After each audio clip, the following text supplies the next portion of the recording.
시청자 여러분 안녕하세요. 8월 14일 목요일 파이널샷 시작합니다. 오늘 국내 증시는 8월 15일 광복절 연휴를 앞두고 금요일 장세처럼 움직임이 가져가고 있습니다. 옵션 만기일까지 더해지면서 수급의 변동성이 커지고 있는 시장이고요. 경계감이 이어지면서 좀 답답한 흐름이 우리 시장에서는 포착되고 있습니다.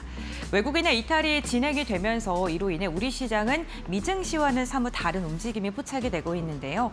오늘 마켓 A컷을 통해서 이러한 답답한 시장 속에 우리가 어떻게 투자 전략을 세워야 되는지 이야기 나눠보고자 합니다. 오늘 A컷으로 준비한 저희 자료는요. 일봉 차트를 제가 준비를 했습니다. 지금 그 위에 검은색 선이 그려져 있죠. 이 검은색 표시선은 3,200포인트를 뜻하는데요. 7월부터 이달까지 총 5번에 걸친 3,200포인트 탈환 시도가 있었습니다만 시장은 시원하게 이를 뚫어내지는 못하고 있는 상황입니다. 답답한 박스권 장세 속에 우리는 어떻게 투자 전략 세워야 되는지 다음 장을 통해서 이야기 이어가 보도록 하겠습니다. 최근 한 달간 3,200선 돌파와 이탈을 계속해서 반복하고 있는 유가증권 시장입니다. 7월 들어서 14일 날 처음으로 돌파 시도가 있었고요. 21일과 28일 그리고 8월 들어서도 2번이나 돌파를 시도했습니다. 한 달간 글로벌 증시 수익률과 비교했을 때 이렇게 답답한 박스권 흐름을 이어가고 있는 국내 증시의 순위는요. 무려 22위로 뚝 떨어진 것으로 확인되고 있습니다. 6월과 7월에 상승률 1위가 우리나라다라는 이야기를 계속 좀 전해드렸는데 벌써 순위가 이렇게 뚝 떨어진 거고요. 지금 한 달간 글로벌 증시 수익률만 봤을 때 태국과 인도네시아, 베트남이 두 자릿대 상승률을 기록하고 있는 것으로 파악이 됐습니다. 미국과의 관세 불확실성이 거쳐지면서 이로 인해 투자 심리가 굉장히 우호적으로 변화한 것으로 확인되고 있고요. 일본 역시나 8%, 대만과 스페인, 미국이 5에서 6%가량의 오름세를 그리고 있는데 우리나라의 상승률은 0.45%, 굉장히 제한적인 움직임이 나타나고 있고요. 그 가운데서 업종별 순환매가 빠르게 진행이 되면서 개인 투자자분들이 대응하기 힘든 장세가 연일 이어지고 있습니다. 그렇다면 국내 증시는 왜 이렇게 답답한 흐름을 보여주고 있는 걸까요? 우선 거래 대금이 지금 바짝 마르고 있는 상황입니다. 8월 12일 기준으로 코스피 거래 대금은 10조 500억 원가량으로 추산이 되고 있고요. 평균 거래가 10조가량으로 지금 추산이 되고 있습니다. 6월과 비교했을 때 우리나라가 지수의 상승이 고공행진을 했을 때와 비교한다면 무려 15%나 감소한 것으로 확인이 됐는데요. 돈이 많이 흘러와야지 당연히 시장은 잘 올라가겠죠. 그렇기 때문에 우리 시장의 자금 경색이 상단을 막고 있는 영향을 보이고 있는 것으로 파악되고 있습니다. 그렇다면 거래 대금은 왜 이렇게 줄어든 걸까요? 대내적인 악재가 좀 크게 작용하고 있는 듯합니다. 먼저 첫 번째로는 세제 개편안이 강행되는 기조가 지속되고 있다는 것, 코스피 5천에 대한 불확실성이 커지고 있다는 점이 가장 큰 이유일 것 같습니다. 거래 대금이 줄어든 것도 장 마감 후에 세제 개편안이 발표된 이후에 급격하게 감소한 것으로 확인되고 있죠. 오늘 세제 개편안 일정 입법이 되고요. 그리고 21일 날 차관회의, 26일 날 국무회의를 거쳐서 국회에 제출이 될 예정입니다. 지금 여당과 대통령실은 조금 다른 기조를 보여주고 있습니다. 여당에서는 좀 여론을 수렴해서 50억 원을 좀 유지하는 것을 이야기하고 있는데 대통령실에서는 정부안을 좀 고수하면서 상황을 파악하겠다라고 이야기를 하고 있습니다. 두 번째로는 외국인의 매수세가 둔화되고 있다는 것입니다. 환율의 변동성이 확대가 되면서 외국인은 조금 더 보수적으로 우리 시장을 바라보고 있고요. 세 번째로는 생각보다 부진했던 실적이겠죠. 당기순이익이 시장 예상치 대비 5%가량 하회한 것으로 전해지면서 이로 인해 투자 심리가 조금은 얼어붙은 것으로 확인되고 있습니다. 결국에는 세제 완화에 대한 기대감이 실망감으로 전환이 되면서 관망 심리가 더 크게 나타나고 있는 것으로 확인되고 있습니다. 이와 함께 공매도 거래 대금이 증가하고 있다는 것 또한 시장에는 부담스럽습니다. 다음 장을 통해서 이야기 이어가 보도록 하겠습니다. 이제 공매도 보유 잔액을 보게 된다면요. 3월 31일부터 8월 6일까지 거의 2배 이상 공매도 잔액이 증가한 것으로 확인이 되고 있습니다.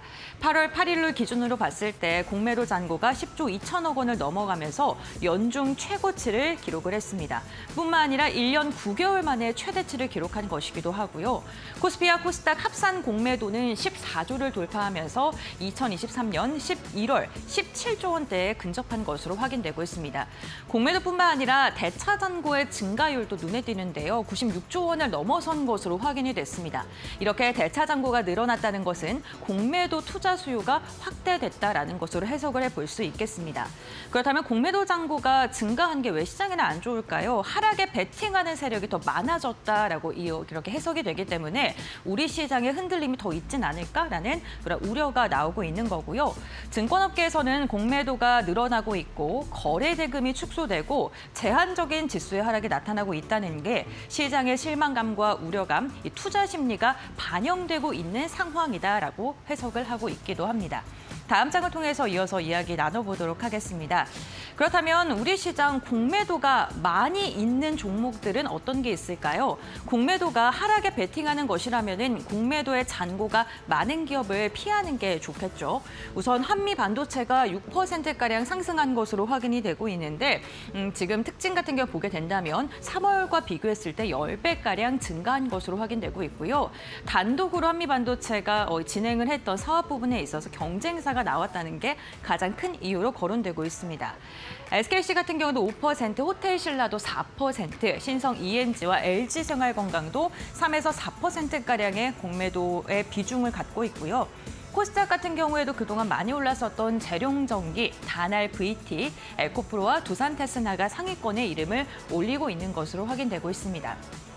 특히나 특정 섹터로 보게 된다면 화장품 관련 기업들의 공매도가 최근에 급격하게 늘어난 것으로 확인되고 있고요. 달바 글로벌을 포함해서 공매도 주의 종목으로 선정된 과열 종목으로 선정된 그런 종목들도 화장품 관련 기업들에 대거 포진되어 있는 것으로 확인되고 있습니다.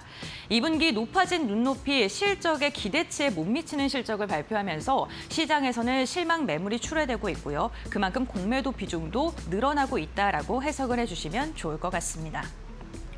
박스권이 계속되고 있는 우리 시장, 앞으로 당분간은 박스권이 더 이어질 것이다라는 그러한 전망이 더 많이 나오고 있는 상황입니다. 우선 국내 증시 내부 악재가 조금 산재해 있기 때문인데요. 세제 개편안에 대한 불확실성, 그리고 공매도 대차 잔고가 증가하고 있다는 점도 시장 투자 심리에는 부담스럽게 나올 수 있고요. 거래 대금이 감소하고 있다는 점, 그리고 실적이 부진한 업종을 중심으로 흔들림이 지속되고 있다는 점은 당연히 부담스러운 부분입니다. 하지만 외부에는 호재가 지금 나오고 있는 상황인데요. 지금 비컷에 대한 기대감, 미국 증시를 끌어올리고 있는 요인 중에 가장 큰 요인이겠죠. 여기에 환율 안정화로 인해서 외국인의 수급 유입 가능성이 커지고 있는 상황입니다. 이로 인해서 시장에서는 정책과 실전 모멘텀이 회복되게 된다면 당연히 연말에는 상단을 더 높여 잡을 수 있다라고 긍정적인 시각이 많이 나오고 있는 상황이고요. 업종 가운데서 순환매 가능성이 높은 것으로 판단되고 있습니다. NH투자증권에서는요, 내년 상반기까지 보게 된다면 우리 시장 3,600포인트를 돌파할 수 있다라고 긍정적으로 평가하기로 했는데, 여기서 중요한 건 대내적인 악재가 해소됐을 때다라는 걸 전제로 두시면 좋을 것 같습니다. 그렇다면 우리는 어떠한 섹터를 종목을 좀 집중을 해야 될까요? 우리 시장 같은 경우에는요, 크게 세 가지로 투자 포인트를 보시면 좋을 것 같습니다. 먼저 첫 번째로는요, 외국인과 기관의 수급이 지속적으로 유입되는 그러한 섹터를 봐야 된다라는 것입니다. 최근에 2차 전지라던가 그리고 인터넷 대표주 카카오와 같은 종목을 중심으로 외국인과 연기금의 수급이 연일 들어오고 있는데요. 이 부분을 투자 포인트로 삼으면 좋을 것 같습니다. 이어서 두 번째로는요, 금리 인하에 대한 기조를 따라가야 된다는 건데요. 비컷에 대한 가능성까지 나오고 있는 글로벌 시장의 분위기 속에 AI라던가 아니면 바이오 관련 기업들을 눈여겨보는 것도 좋을 것 같습니다. 이와 함께 세 번째로는요, 아직도 조망원은 살아있다라는 리서치 센터장들의 코멘트가 잇따르고 있는 만큼 주도주가 당분간 더 갈 수 있다라는 데 힘을 두고 이 세 가지 중에 투자 전략을 세워보시면 좋을 것 같습니다. 네, 이렇게 3,200포인트 답답한 시장을 이어가고 있는 국내 증시. 과연 주도 섹터들이 우리 시장을 박스권에서 탈출시켜주는 그러한 구조 섹터가 될 수 있을지 주목해보시면 좋을 것 같습니다. 네, 마켓데이건 여기서 마무리하도록 하고요. 2시 구간 우리 시장 어떻게 지나가고 있는지 알아보도록 하겠습니다. 김윤주 아나운서가 전해드립니다. 네, 우리 시장 2시 9분 구간을 지나고 있습니다. 오늘 양시장은 9월 금리 인하가 90% 넘게 점쳐짐에도 불구하고 글로벌 증시의 랠리에는 못 미치는 박스권 움직임을 보여주고 있습니다. 코스피, 코스닥 양시장은 지지부진한 움직임을 지금까지도 가져가는 가운데 코스피 0.06%가량 약보합권에서 움직이고 있고요. 코스닥도 0.1%가량 강보합권에서 움직이는 모습 보여주고 있습니다. 그렇다면 코스피 시장 안에서 일중 흐름은 어떻게 진행되고 있을까요? 조금 더 자세한 흐름 함께 살펴보도록 하겠습니다. 코스피가 장 초반 크게 튀어 올랐다가 외인의 수급이 밀림에 따라서 점차 낙폭을 키워가는 모습을 보여줬는데요. 현재 시간 그래도 소폭이지만 올라주면서 3,220선을 회복한 모습을 보여주고 있습니다. 3,222선을 지나가고 있고요. 코스닥도 함께 열어보도록 하겠습니다. 코스닥 일중 흐름도 오늘 코스피와 비슷한 흐름을 보였습니다. 장 초반부터는 강하게 튀어오르며 시작을 했지만 일제히 하락하면서 장을 보내고 있는데요. 코스닥도 마찬가지로 현재 시간 소폭 올려주면서 0.1%가량 상승하는 움직임, 810선 위로 움직이고 있습니다. 814포인트를 지나고 있습니다. 오늘 양시장은 지지부진한 움직임을 피할 수 없는 박스권 움직임을 보이고 있는데요. 수급 동향도 함께 살펴보도록 하겠습니다. 먼저 코스피 매매 동향입니다. 외국인이 현재 1,000억 원 넘게 강하게 코스피를 팔고 있는 모습 체크가 되고 있습니다. 오늘 특히 외국인과 기관이 쌍끌이 매수세로 코스피 시장을 출발을 해줬는데 장이 시작됨에 따라서 외국인과 기관이 방향성을 탐색하는 모습을 보여주고 있고요. 특히 외국인 같은 경우에는 순매도로 현재 포지션을 변경을 하게 되면서 점차 매도폭을 키워가고 있습니다. 현재 1,000억 원 넘게 강하게 파는 모습 포착이 되고 있고 기관 같은 경우에는 현재 순매수로 전환이 되면서 100억 원가량 소폭이지만 사들이는 모습 보여주고 있습니다. 개인도 100억 원가량 사들이는 모습 체크가 되고 있습니다. 코스닥 매매 동향도 바로 열어보겠습니다. 오늘 코스닥 시장은 외인과 기관의 쌍끌이 매도세가 장 초반부터 지금까지 이어지고 있습니다. 개인만이 400억 원가량 순매수를 이어가는 모습 보여주고 있고요. 이렇게 수급 상황 함께 살펴봤는데 시총 상위 종목들의 흐름도 바로 알아보도록 하겠습니다. 먼저 코스피 시장 1위부터 5위권 열어보시죠.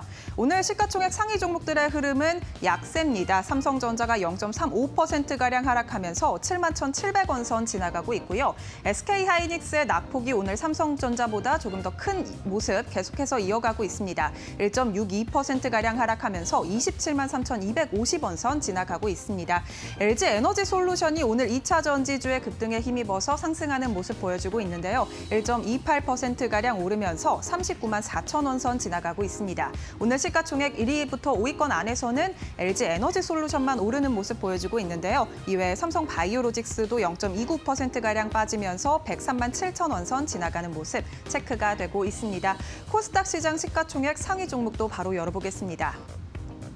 오늘 코스닥 시장 안에서도 2차 전지주들의 상승이 눈에 띄입니다. 에코프로비엠과 에코프로가 일제히 상승 탄력 받아가고 있고요. 펩트론이 1.29%가량 상승하면서 35만 3,500원 선 지나갑니다.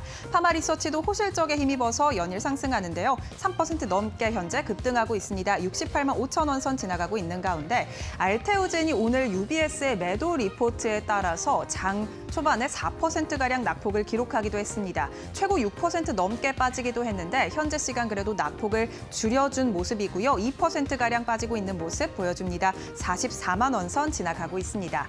이렇게 시가총액 상위 종목들 흐름까지 함께 짚어봤는데요. 오늘 알아볼 특징주는 어떤 게 있을까요? 첫 번째 특징주 바로 열어보겠습니다. 오늘 첫 번째 특징주는 엔터주입니다. 웹툰 엔터테인먼트 네이버 웹툰의 모회사죠. 나스닥에 상장이 되어 있는데요. 디즈니와 함께 협업을 한다라는 소식에 간밤 나스닥 시장에서 81% 넘게 급등 마감하기도 했습니다. 디즈니 자사의 만화를 네이버 웹툰의 100여 편가량을 수록을 하게 되는데요. 이러한 소식에 오늘 관련주들 일제히 오르고 있습니다. 특히 미스터 블루나 Y랩 이런 종목들이 큰 폭으로 오르고 있는데요. 다음 특징주도 바로 열어보도록 하겠습니다. 네, 다음 특징주는 두산 퓨얼셀입니다. 다음 특징주 정부가 청정수소 전주기 생태계 구축을 국정과제로 추진한다라는 소식에 오늘 수소 관련주들이 튀어오르는 모습을 보여주고 있는데요. 어제자로 발표된 5개년 국정과제에 관련 소식이 포함이 된 겁니다. 특히 수소가 이제 재생에너지를 사용하게 되면 여기에 간헐적인 문제점이 생기게 되는데 이 점을 수소로 보완하겠다라는 점을 발표를 하게 되면서 향후 정책 기대감이 쏠리고 있습니다. 이러한 소식에 오늘 두산 퓨어셀이 두 자릿수 급등을 나타내기도 했는데요. 지금까지 오후장 시장 상황 함께 살펴봤습니다. 네, 마켓 A컷 심층 분석 시간으로 이어가 보겠습니다. 오늘 브리핑 시간에서는요, 답답한 움직임을 보여주고 있는 유가증권 시장, 우리가 어떻게 전략을 세워야 되는 돌파구는 어떤 것인지 그 전략을 이야기해 보고자 합니다. 해온솔루션의 이정호 대표 함께하겠습니다. 안녕하십니까? 안녕하세요. 네, 반갑습니다. 국내 증시가 8월 1일 검은 금요일 이후에 여전히 좀 지지부진한 움직임 나타나고 있습니다. 3,200 돌파 시도는 하고 있는데 시원한 돌파 흐름은 나오지는 않고 있는 모습인데요. 또 종목별로 보게 되면 좀 대응하기 힘들다라고 느껴지는 게 위아래 꼴이 달면서 변동성 너무 심한 장세가 펼쳐지고 있습니다. 대표님이 보시기에는 이러한 장세 우리가 어떻게 전략을 잡고 대응하면 좋을까요? 오늘만 지나면 좀 나아지지 않을까라는 정말요? 생각도 있습니다. 왜냐하면 옵션 네. 만기일이나 이런 부분이 있기 때문에 약간의 변동성은 있지 않았나라고 생각이 들고 있고 요즘 투자자분들은 어떻게 보면 방향성이 제일 중요하다라고 생각이 들고 있어요. 어떤 방향성을 따라가야 되냐라고 봤을 때는 실적에 대한 모멘텀을 살아있는 종목들을 들어가시는 게 좋지 않나라고 말씀을 해드리고 싶고 그렇다고 해서 먼저 선진입을 했을 경우에 실적의 컨센서스보다 하회가 나왔을 때 충격이나 이런 부분이 많이 나왔던 부분도 있었습니다. 그렇기 때문에 어떻게 본다면 실적 발표가 나오고 나서 보고 들어가시는 게 제일 좋지 않나라고 말씀을 해드리고 싶고 그 다음에는 이제 수급적인 측면으로 봤을 때는 외국인들의 수급세가 가장 중요하다라고 말씀을 해드리고 싶어요. 오늘 장에서 외국인들의 어떻게 본다면 순매도세가 나왔는데 그럼에도 불구하고 계속적으로 사고 있는 종목들은 긍정적인 포인트나 이런 부분이 많기 때문에 외국인의 순매수를 계속적으로 체크를 해볼 필요는 있다라고 말씀을 해드리고 싶고 분산 투자를 해야 될 시기가 왔다라고 생각이 들고 있습니다. 반도체가 너무 좋아라고 생각을 했겠지만 그래도 뭐 2차 전지가 또 상승해주고 있고 조선이 다시 올라가지고 있고 반도체 관련해가지고 소부장 안에서도 계속적인 순환매가 일어나는 시장이 됐기 때문에 어떻게 본다면 한 종목에 집중적으로 하시는 것보다는 어느 정도 분산 투자로 하시는 게 조금 더 낫지 않나라고 생각이 들고 있고 고점에 있는 종목들은 어느 정도 이제는 수익을 조금 더 챙겼으면 좋겠다라고 생각이 들고 있습니다. 그 이유는 코스피를 3,200을 돌파하려고 하면 다시 한번 떨어지고 다시 올라가면 또 떨어지고 이렇게 되는 모습세가 기존의 종목과는 차별화된 종목으로 다시 한번 돌파가 시도가 될 때는 다시 어떻게 보면 기존에 올라왔던 종목들보다는 다른 신규 종목들이 더 강세가 나타날 가능성은 있기 때문에 고점에 있는 종목들은 어느 정도 비중을 조금씩 챙겨 나가면서 가져가시는 것도 괜찮지 않을까라고 말씀을 해드리겠습니다. 그 시장이 어렵다고 느껴지는 게요. 그 OLED 소식 전해지면서 네. 어제 LG 디스플레이뿐만 아니라 OLED 관련 기업들 진짜 강하게 올랐거든요. 근데 오늘 뭐 그 이슈가 소멸된 건 아닌데 LG 디스플레이가 9%, 10% 가까이 하락을 하고 있습니다. 뭐 이렇게 변동성이 너무 극심한데 종목 선정 너무 어려울 것 같기도 하고요. 네. 네, 어떻게 보세요? 정말 어려운 시장이 왔다라고 생각이 들고 있어요. 오늘 장에서 뭐 디스플레이 관련주들이 약간의 하락세가 나오고 있는 부분은 덕산 네오로스의 실적 발표 전이기 때문에 약간의 불안 심리는 있지 않나라고 생각이 들고 있습니다. 그 이유를 보자라고 본다면 어제장 같은 경우도 JYP가 실적 발표 날인데 실적 발표 전부터 생각보다 많이 빠져주는 모습도 나왔어요. 장 끝나고 실적 발표가 나오고 나서 오늘 장에서 어느 정도 반등하는 모습은 나왔지만 그만큼 요즘에 실적에 민감한 시장이 왔기 때문에 어떻게 보면 난이도가 조금 있지 않나. 기존과는 조금 다른 부분이 어떻게 보면 시장에서 실적에 대한 예상치, 잘 나가고 있는 섹터나 잘 나가고 있는 기업들의 시장에서 대한 예상치가 너무 높기 때문에 실적 발표 이후로 조금 더 하락세가 나왔다라고 생각하는 부분이 있기 때문에 지금은 어느 정도 디스플레이 관련해가지고 또 지금은 어느 정도 강한 뉴스가 나왔다라고 생각하는 부분이 있고 오늘 장만 어느 정도 씌워준다라고 봤을 때는 다음 주부터는 조금 더 긍정적인 포인트는 나와주지 않을까라고 생각이 들고 있습니다.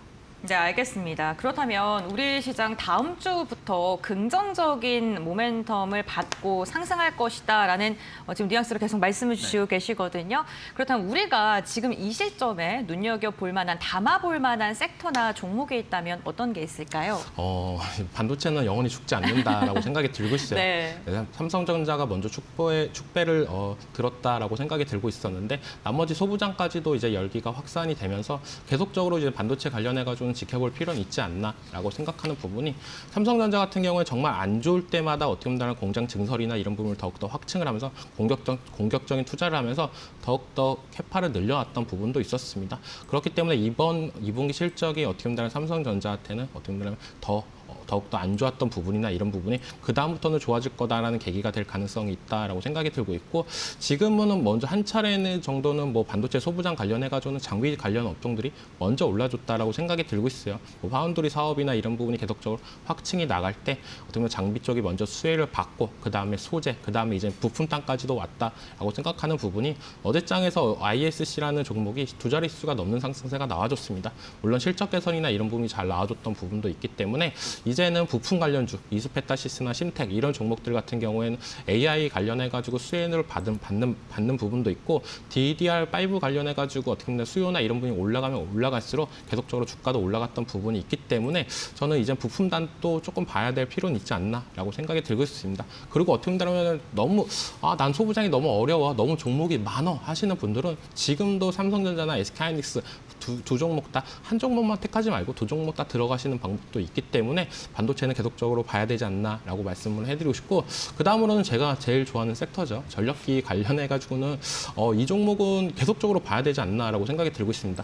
물론 실적 발표나 이런 부분이 나오고 나서 올라가는 종목들 약간의 떨어지는 종목들이 계속적으로 약간의 희비가 교차하는 모습에는 있겠지만 지금 정부 5개년 내용을 조금 더 들여본다라고 본다면 그 안에서 이제는 다 나오는 게 신재생, 어떻게 보면 에너지 고속도로 이런 부분이 다 나오고 있습니다. 그런 부분과 연결되는 게 다 전력기기인 부분이 있기 때문에 어떻게 보면 정부 정책과도 수혜가 맞다라고 생각이 들고 있고 글로벌 데이터 센터 관련해가지고 수요는 계속적으로 지속이 되고 있는 모습세가 나왔다라고 여겨지는 부분이 일진전기에 실적 발표를 했는데 변압기 관련해가지고 미국 매출이 거의 2배가량 올라가는 모습세가 나왔습니다. 그 말은 아직까지도 데이터 센터 관련해가지고 수요는 살아있고 그것뿐만 아니라 미국의 전력 슈퍼사이클이 있는 만큼 글로벌 정책과도 맞아떨어지는 전력기기들 조금 더 유심히 봐야 된다라고 말씀을 해드리고 싶고 마지막은 이거 빼놓으면 요즘에 섭하잖아요. 조선입니다.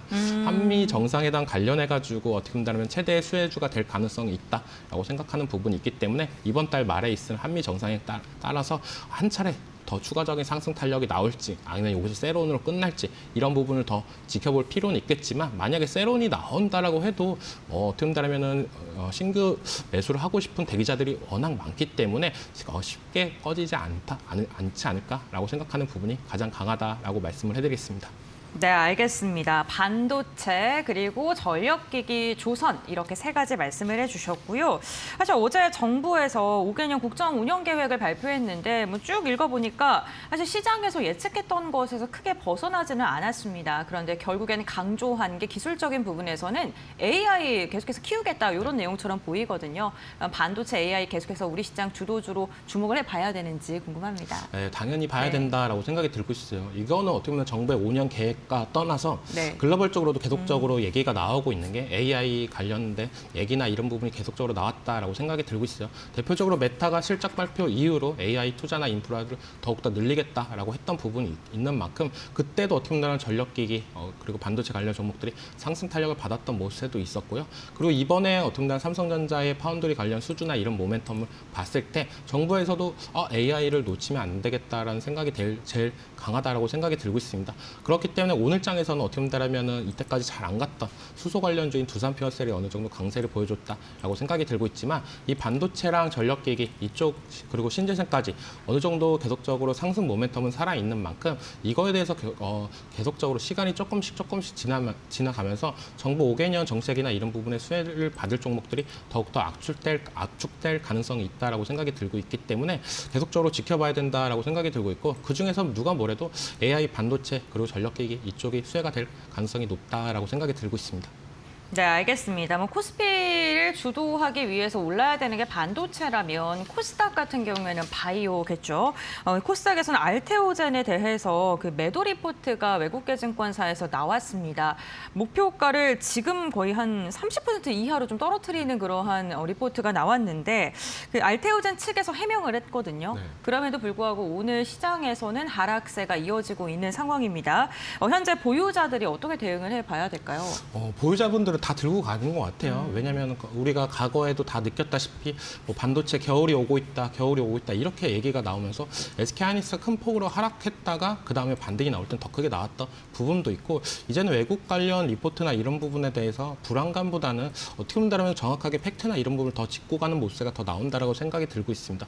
그렇기 때문에 어느 정도 충격 매물이나 이런 부분은 오늘 장에서 어느 정도 나와줬다라고 생각이 드는데 기존의 과거와 달리 과거에 뭐 두 자릿수 하락까지도 나왔던 부분이 있기 때문에 지금의 하락세는 어떻게 본다면 약간의 조정세가 나왔다라고 생각이 드는 부분이 있고 이런 부분에 있어서 회사 측에서도 해명이나 이런 부분을 바로바로 나왔던 부분이 주가에 어떻게 본다면 주가 관리를 어느 정도 하고 있구나라고 개인 투자자분들이나 어떻게 보면 기관 투자자분들은 어느 정도 안심을 했다라고 생각이 들고 있어요. 그렇기 때문에 오늘 하락이 어느 정도 과도하다는 생각은 안 드는데 이게 가장 문제가 뭐냐면 나중에 이게 다시 한번 불거질 때가 있습니다. 어떻게 본다면 알테오젠이 기술 수출이나 이런 부분이 다시 한번 조금 막히는 모습가 나왔을 때는 이 리포트가 다시 한번 부메랑이 돌아오면서 그때 큰 폭으로 하락세가 어느 정도 나올 가능성은 있겠지만 만약에 여기서 큰 폭으로 더 올라가 준다면 이 리포트는 해프닝이었구나 하면서 무난하게 끝나갈 가능성이 있기 때문에 저는 어떻게 본다면 보유자분들은 그냥 보유 관점으로 계속적으로 들고 가시는 게 좋지 않나. 하지만 다시 한번 50만 원이 돌파할 때쯤 그때부터는 이제 분할 매도 관점으로 조금 더 접근을 하자라고 말씀을 해드리겠습니다. 네, 알겠습니다. 알테오젠은 지지부진한데요. 다른 제약바이오 관련 기업들은요, 오히려 금리 인하에 대한 기대감 덕분에 강한 시세를 분출하고 있는 종목들 많습니다. 특히나 ADC 기술력 갖고 있는 ABL 바이오라던가 이런 종목들은 또 오늘 주목을 받고 있는데 현재 시장에서 바이오 관련 기업들 중에 주목해 볼 만한 최선호 종목이 있다면 어떤 게 있을까요? ABL 바이오지 않나라고 생각이 네. 들고 있어요. 물론 페트론을 더 좋다라고 말씀을 해드리고 싶은데 네. 워낙 가격대가 많이 올라갔기 때문에 시장에서는 ABL 바이오 쪽으로 코스닥에서는 조금 더 집중할 필요는 있지 않나라고 말씀을 해드리고 싶고 코스피에서는 영원히 진짜 못 가고 있는 두 종목이 있습니다. 바로 삼성바이오로직스와 셀트리온입니다. 호재나 이런 부분은 긍정적으로 다 잘 나오고 있는데 실적 좋지 그리고 미국의 생물보안법 관련해가지고 다시 한번 재춘이 얘기가 나오면서 수혜가 될 가능성이 높다라고 전쳐지고 있지만 주가의 상승 탄력이나 이런 부분은 약간의 둔화된 모습세가 있다라고 생각이 들고 있어요. 그렇다고 본다면 시장에서 지금 개인 투자자나 아니면 시장에 참여한 투자자분들은 니네가 실적보다는 우리는 기술 수출 쪽으로 조금 더 포커스를 보고 싶다라고 하는 부분 그런 부분이 어떻게 보면 수익률적으로 더 높기 때문에 그런 쪽으로 수급세가 더 쏠리고 있다라고 생각을 하고 있기 때문에 ABL 바이오가 어떻게 본다면 변동성이나 아니면 기대 수익률 측면에서는 더욱더 좋지 않나라고 생각이 들고 있고 삼성바이오로직스와 셀트리온 같은 경우에 안정성은 계속적으로 지금 가격대에서는 충분히 매력적이다라고 말씀을 해드리겠습니다. 네, 알겠습니다. 최선호 바이오 관련 기업 코스닥에서는 ABL 바이오 최근에 매출에 대한 기대감 긍정적인 리포트 나오고 이거 파트너사 인상 관련된 소식도 전해지고 있습니다. 주가도 그에 발맞춰서 강한 상승이 이어지고 있는데 역시나 대표님께서도 긍정적으로 말씀을 해주셨습니다. 정책 실적 그리고 수급 이런 거에 대한 기대감 속에 조방원 관련 기업들 여전히 관심을 보여주고 있는 종목입니다. 앞서서 저희가 좀 주목해 볼 만한 섹터로 조선을 언급해 주시기도 하셨었는데요.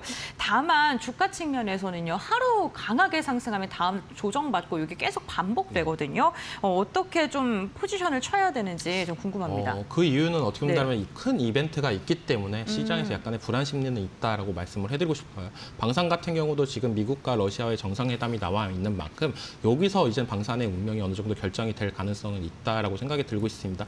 왜 중요 포인트로 바라봐야 되냐라고 봤을 때 러시아 우크라이나 종전이 어떤 식으로 흘러갈지 러시아가 점령한 땅을 러시아 쪽으로 흡수가 될지 이런 부분으로 됐을 때는 유럽 전체적으로 약간의 불안 심리는 더욱더 가속화될 가능성은 있다라고 생각이 들고 있어요. 그렇다고 봤을 때는 방위비 인상이나 이런 부분이 더욱더 가속화가 될 가능성이 있다라고 생각이 들고 있고 전체적으로 현대로템은 실적이 잘 나왔지만 LIG 렉선이 컨센서스를 하회하는 모습가 나와주면서 어떻게 본다면은 방산에 관련해가지고 약간의 변동성, 약간의 불안 심리 이런 부분이 맞아떨어지면서 약간의 안 좋은 움직임세는 나오고 있지만 저는 만약 신규 매수 관점으로는 러시아랑 미국의 정상회담 이후로 그때 신규 매수 관점으로 노리시는 게 좋지 않나라고 생각이 들고 있고 조선 같은 경우도 하루 오르면 하루 조정되고 조정 나오면 또 다시 올라주고 이런 부분이 마스가 프로젝트를 쉽게 놓치지는 못하고 있다라고 생각이 들고 있습니다. 이게 워낙 미국에서도 계속적으로 기대하고 있는 부분 그리고 우리나라 정부 주체나 이런 부분에서도 계속적으로 조선서 방문이나 이런 얘기가 나오는 만큼 조선의 기대감은 계속적으로 올라가지 않았나라고 생각이 들고 있고 한미 정상회담 때 미국에 있는 필리조선서를 방문을 한다라고 봤을 때 여기서 또 한 차례 더 올라갈 가능성은 있기 때문에 조선 관련주도 쉽게 놓치지 않지 않을까라고 생각하는 부분 어떻게 보면 방산보다는 지금의 조선이 조금 더 낫다라고 생각이 들고 있고 원전 관련해가지고는 다들 알다시피 아직까지 실적으로 보여주는 모습은 없습니다. 하지만 그 이 세 가지 섹터 중에 가장 미래에 대한 기대감이나 이런 부분이 제일 높다라고 생각이 들고 있어요. 그렇기 때문에 주가도 고점에서 어느 정도 하락세가 강하게 나오는 것보다는 어느 정도 지켜주고 있지 않나라고 생각하는 부분이 있기 때문에 이 세 가지 섹터 중에 기대감은 원전이 제일 좋다라고 말씀을 해드리겠습니다. 네, 알겠습니다. 원전에 대해서 가장 좀 긍정적으로 평가를 주셨고요. 내일 저희가 증시가 휴장입니다. 8.15 광복절을 맞이하면서인데요. 이 80주년 기념사에서 이재명 대통령의 어떠한 이야기를 할까, 그게 또 남북 경협주의 상승으로 이어지진 않을까 기대를 하고 있는 모습도 나타나고 있습니다. 오늘도 남북 경협주 일부 종목을 중심으로는 시세가 나오고 있는데 단기 이슈로 뭐 대응할 수 있을지 아니면 이미 다 반영됐다고 보시나요? 순반영은 다 됐다라고 생각이 들고 있어요. 진짜 강력한 호재나 이런 부분이 나와준다라고 네. 봤을 때 강력한 호재라고 봤을 때는 뭐 남북 이산가족 상봉이나 이런 부분이 구체적인 시기나 이런 부분이 나왔을 때 큰 폭으로 더 올라갈 가능성은 있겠지만 그런 부분이 없다라고 봤을 때는 어떻게 보면 나는 새로운 현상이 될 가능성이 높다라고 생각이 들고 있고 만약에 여기서 큰 폭으로 더 빠져준다라고 봤을 때는 신규 매수 관점으로는 또 좋습니다. 왜냐? 한미 정상회담이 8월 말에 있는 만큼 그거에 따라서도 또 이제 북한에 대한 어떻게 보면 기대나 이런 부분이 더욱더 올라갈 가능성은 있기 때문에 이번에 만약에 큰 폭으로 빠져준다고 봤을 때는 신규 매수 관점으로 접근을 하셔도 괜찮지 않을까라고 말씀을 해드리겠습니다. 네, 알겠습니다. 오늘 이정호 대표와 함께 우리 시장 지지부진한 움직임을 이어가고 있는 가운데 여기서 돌파구를 어떻게 모색해야 되는지 이야기 나눠봤고요. 우리에게도 눈여겨볼 섹터에 대해서는 오늘도 반도체 관련 기업들 좀 강력하게 말씀해 주셨고 전력기기 그리고 조선업종까지 눈여겨보면 좋겠다라고 이야기해 주셨으니까요. 투자 포인트 세우시는 데 참고해 보시면 좋을 것 같습니다. 대표님과의 말씀 오늘 여기까지 나누겠습니다. 고맙습니다.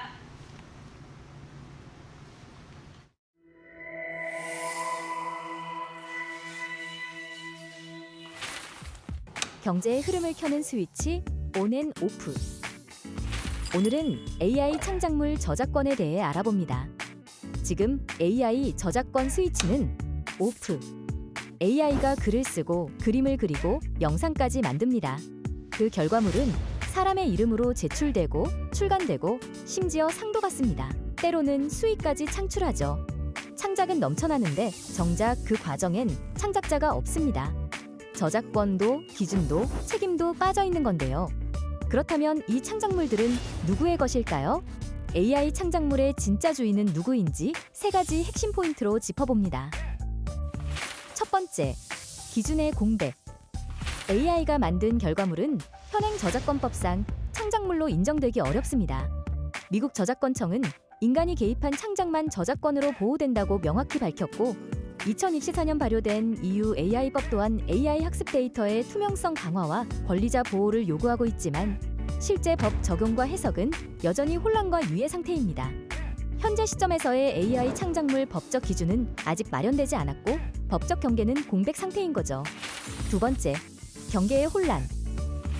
프롬프트는 내가 입력했잖아 라는 말이 나옵니다. 하지만 대부분의 국가는 단순한 명령이나 지시는 창작으로 인정하지 않습니다. 같은 프롬프트로 유사한 결과물이 나올 수 있고 다른 사람과 겹치는 경우도 실제로 발생합니다. 그럼에도 누군가는 그 결과물로 상을 받고 취업을 하고 수익을 창출합니다.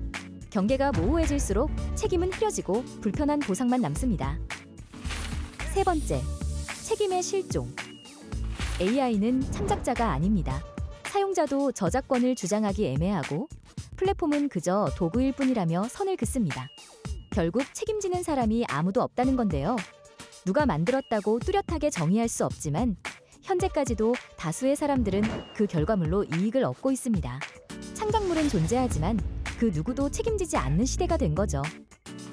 정리하자면 저작권의 경계는 흐릿하고 법은 판단을 미루며 책임은 누구도 지지 않는 상태로 남아 있습니다.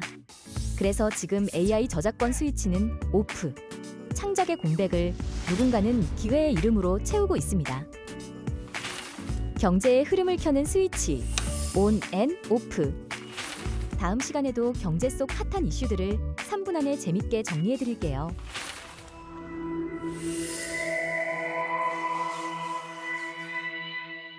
Let's look at some facts. In the US, the average farmer is over the age of 58, and each day they're putting in 12 to 18 hours to grow the food for all of us. Somehow, they have to figure out how to do more work with fewer people.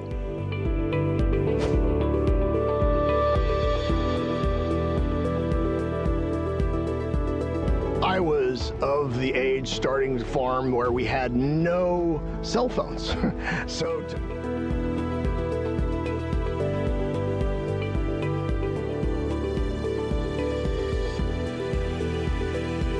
the truck and the Tommy will run 24/7. You don't have to.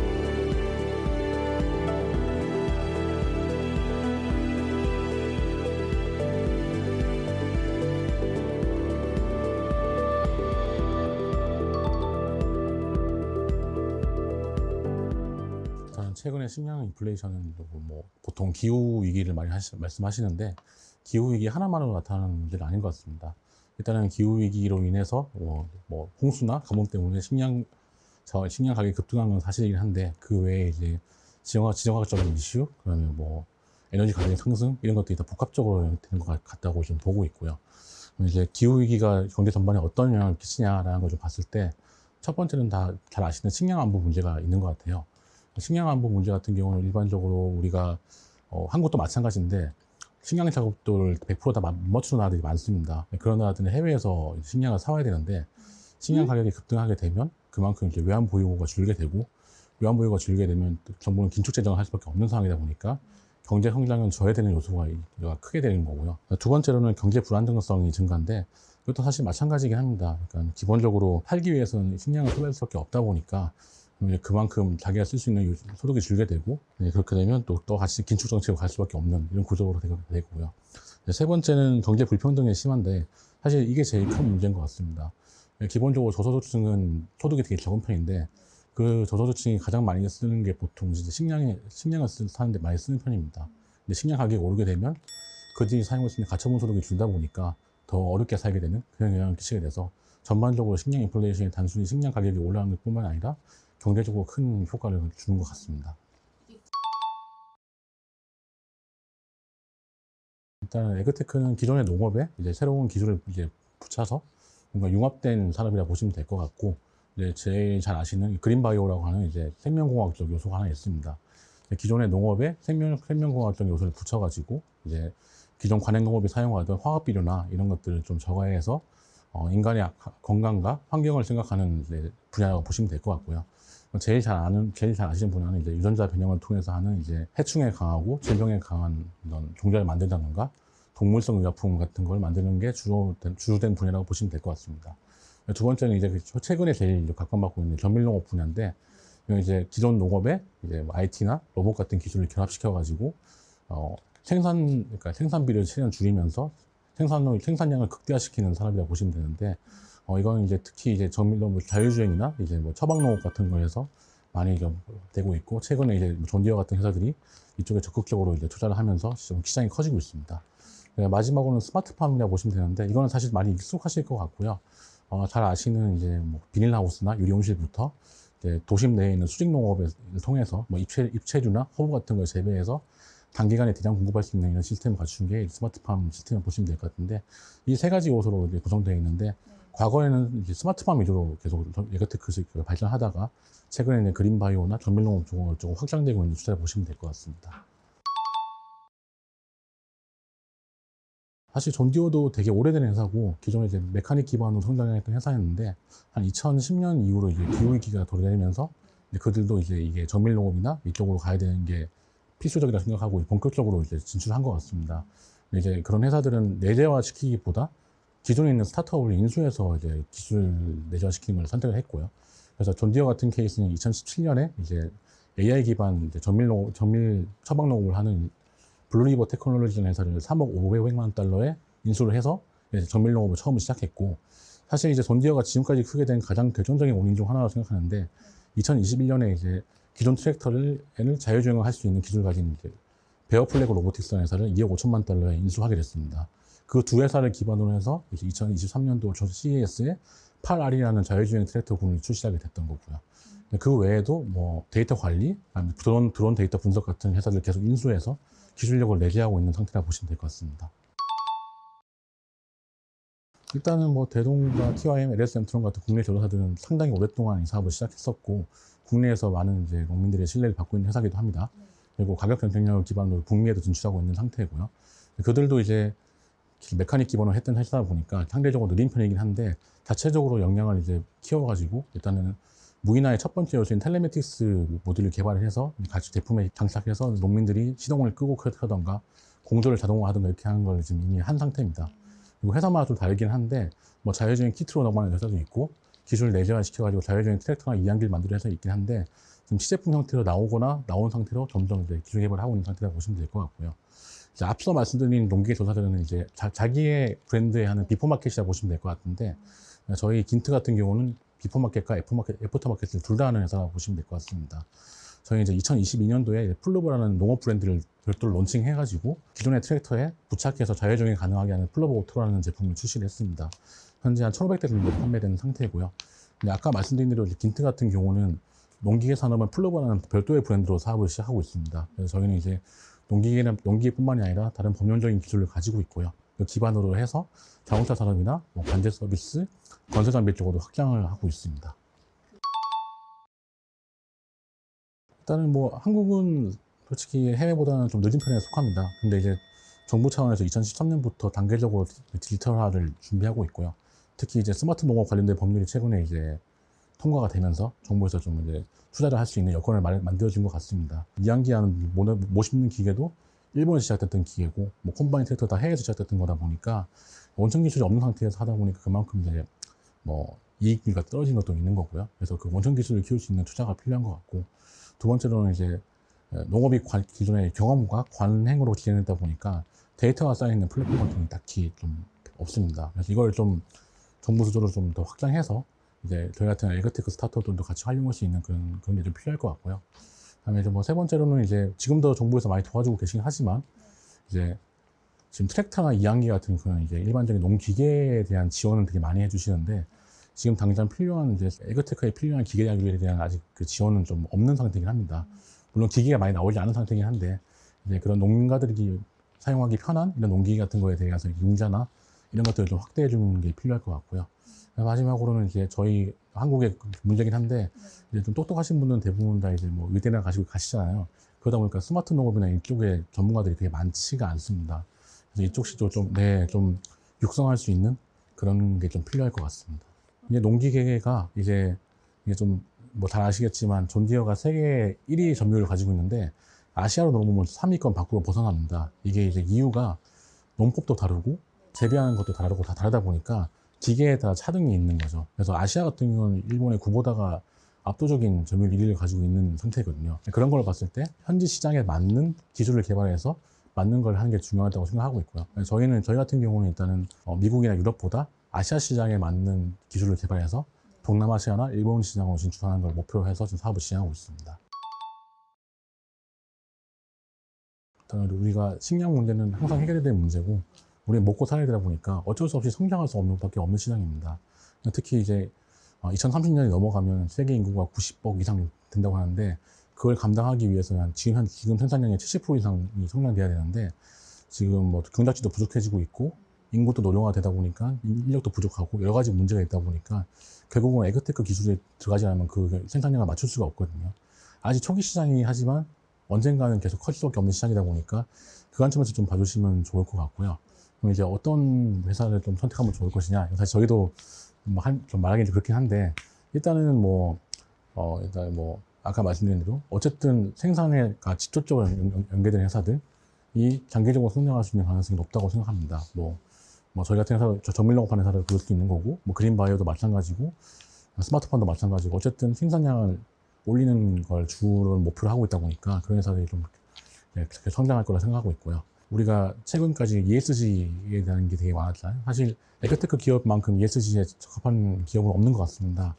그래서 생산량, 농업 생산량의 확장, 그다음 인구의 증가에 대비한 것에서는 사회적으로 기여할 수 있는 부분도 있고, 궁극적으로 에그테크라는 게 환경을 보호하고 지속 가능한 농업을 추구한 거다 보니까 환경에도 영향을 끼치는 게 있습니다. 가장 적합한 투자처라고 생각하고 있고요. 마지막으로 이제 부가가치의 창출이 좀 생각보다 극대화된다고 보시면 될 것 같습니다. 농업은 생산부터 재배, 유통, 여러 가지 구조가 되어 있는데 이 모든 구조에 다 에그테크 스타트업들이 다 들어갈 수 있는 요소가 있습니다. 그들이 들어가서 새로운 걸 접목시키면 더 큰 부가가치를 일으킬 수 있다 보니까 그런 회사들도 꽤 괜찮은 회사가 아닐까 싶습니다. 에그테크라고 하면 이제 농업이고 되게 좀 많이 낙후되어 있다 볼 수 있는데 사실 농업은 많이 낙후되어 있습니다. 그래서 그것 때문에 많은 스타트업들이 도전을 하고 있는데 사실 농업이라는 도메인이 되게 어려운 도메인이고 이제 그 농업을 하신 농민들도 세상에서 가장 까다로운 고객들인 것 같아요. 그분들을 맞춰가지고 하나하나 개발하는 게 되게 힘든 사업이긴 한데 그럼에도 불구하고 계속 시장은 커지고 있고 성장성은 높아지고 있습니다. 긴트뿐만이 아니라 한국에 있는 스타트업이나 해외에 있는 스타트업 모두 다 이제 그런 걸 위기를 극복하고 뭐 투자자들이 원하시는 수익이 극대화를 위해서 최선을 다하고 있는 거라서 조금 더 넓게 좀 더 천천히 봐주시면 좋을 것 같습니다.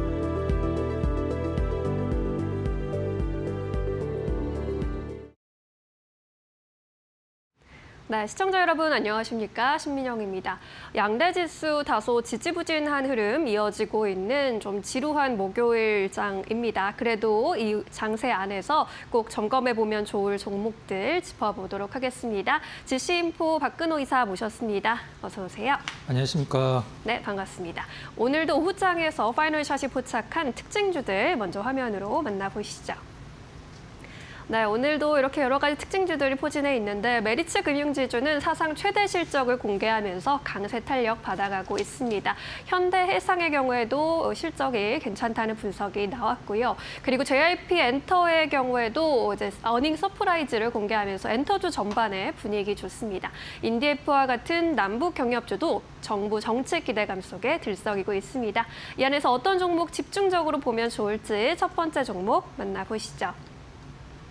네, 현대해상 골라주셨네요. 6에서 7%대 강세에 포착이 되고 있습니다. 보험 손익이 부진했지만 그래도 상승 여력이 높다는 분석 나왔는데 이번 실적을 좀 뜯어볼까요? 네. 시장에 이제 금융주들, 이제 은행, 증권, 보험. 근데 보험주가 이제 주가로는 가장 막내격이죠. 이제 가장 마지막에 올랐고 가장 더 올랐었는데 오늘 보험주들 전반적인 이제 업종 차트를 보면 사실 큰 게 없거든요. 근데 그 중에서 현대해상만 유독 지금 다른 보험주들 대비해서 많이 오르고 있는데 그 부분을 한번 좀 체크를 해보도록 하겠습니다. 일단 실적은 사실 뭐 그렇게 크게 막 실적 때문에 오른다라고 할 정도로 실적이 좋게 나오진 않았죠. 이제 전년 대비해서 감소를 하긴 했는데 이게 이제 해석하기 나름입니다. 작년에 너무 좋았기 때문에 작년에 진짜 보험사들이 어닝 서프라이즈를 많이 기록을 해서 작년보다는 좀 많이 줄어들긴 했었습니다만은 앞으로 이제 내년 상반기에 보험사들이 가장 기다리고 있는 일이 있기 때문에 그 부분 때문에 이제 보험주들이 올해 이제 하반기에 좀 약간 주가 탄력이 생길 가능성이 높기 때문에 그 두 가지 한번 체크를 해보도록 하겠습니다. 네. 먼저 실적을 한번 보면 이제 상반기 기준 이제 2분기가 아니라 이제 상반기 기준으로 보면은 순이익만 보면 이제 4,510억 정도 기록을 했다라고 나와주고 있는데 전년 대비해서는 뭐 46%가 줄었다라고 나오긴 했습니다만 좀 이게 왜곡이 좀 있죠. 이제 전년도에 일회성 이익이 2,700 이제 상반기에 작년도 상반기에 2,700억 정도 일회성 이익이 있었기 때문에 그걸 제외를 한다라고 하면은 뭐 일단은 뭐 크게 이제 줄이진 않았죠. 한 19% 정도 전년도 상반기 대비해서 좀 줄었다라고 보시면 될 것 같은데 죄송합니다. 전년도가 너무 좋았기 때문에 좀 약간 기저 효과도 있다고 이제 보시면 될 것 같아요.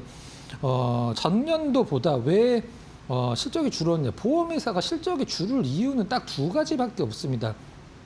보험료가 덜 들어왔든가 아니면 보험금이 많이 나갔든가 딱 두 가지입니다. 근데 보험료가 뭐 덜 들어오진 않았어요. 근데 나간 보험금이 굉장히 컸기 때문에 일단 실적이 전년도 대비해서 떨어졌다라고 하는데 어떤 것 때문에 보험금이 그렇게 많이 나갔나라고 한번 좀 살펴봤더니 상반기에 이제 호흡기 질환이 이제 유행을 해서 그것과 관련돼서 상당히 좀 보험금이 많이 지급이 됐기 때문에 상반기 좀 실적이 좀 전년 대비해 좀 덜 나왔다. 이렇게 현대해상은 좀 밝히고 있는 부분이에요. 또 실적을 좀 갉아먹은 부분 중에 가장 큰 부분이 있죠. 자동차 보험 쪽인데 자동차 보험이 이게 좀 약간 가능한가라고 싶을 정도로 굉장히 많이 안 좋아졌어요. 79%가 전년 대비해서 영업이익이 좀 덜 나왔다고 합니다. 이런 부분들이 좀 약간 현대해상의 어떤 실질적인 부분들은 이렇게 시장에서 긍정적인 평가를 받지 못하는데 그럼에도 불구하고 오늘 시장에서 현대해상이 보험주들 중에 가장 많이 오르고 있는 이유는 단 하나밖에 없을 것 같아요. 그 하나가 무엇이냐? 지금 보험사들을 울리고 웃게 만드는 게 바로 실손보험이거든요. 근데 생보사도 실손보험이 있고 손보사도 실손보험이 있어요. 근데 내년에 이제 실손보험 5세대가 이제 나오게 되는데 이런 뭐 사용자들 이제 보험 가입자들 입장에서는 굉장히 좀 불리한 보험이죠. 실질적으로는 보험금은 많이 내고 아파서 병원을 가면은 자기 부담금은 늘어나고 이제 그게 5세대인데 그게 이제 내년 상반기에 5세대가 이제 보험이 실질적으로 적용이 될 텐데 그러면은 이것과 따라서 물론 이 5세대 보험으로 인해서 이익이 많이 생길 수도 있지만 손실이 줄어들 수도 있는 거잖아요. 근데 그러면 보험사들 중에 이 실손보험의 비율이 가장 높은 보험사가 수혜를 입을 가능성이 가장 높다라고 보시면 될 것 같아요. 그게 바로 현대해상입니다. 그래서 이런 부분들이 시장에서 오늘 주가로 조금 작용을 하지 않았나라는 생각을 하고 있고 뭐 타이틀로는 전년 대비해서 실적이 줄었다라고 하지만 사실 결코 나쁜 실적은 아닙니다. 그래서 이런 부분들이 오히려 역발상으로 시장에서 좀 약간 인정이 된 부분도 있다고 보시면 될 것 같아요. 지금 보험사들 중에 보험사들이 가장 좀 약간 리스크라고 생각을 하고 있는 게 이제 해약 환급금 준비금인데 정부가 이걸 좀 만지려고 하고 있어요. 그러니까 어떤 거냐면 고객이 보험을 해약을 하면은 이제 돈을 돌려줘야 되니까 그거에 대한 준비금을 이제 준비를 해놔라라고 했는데 이게 이제 규모가 있겠죠. 근데 이거를 많이 잡아놓으면 보험사들은 이제 그 가입자들이 낸 그 보험금을 갖고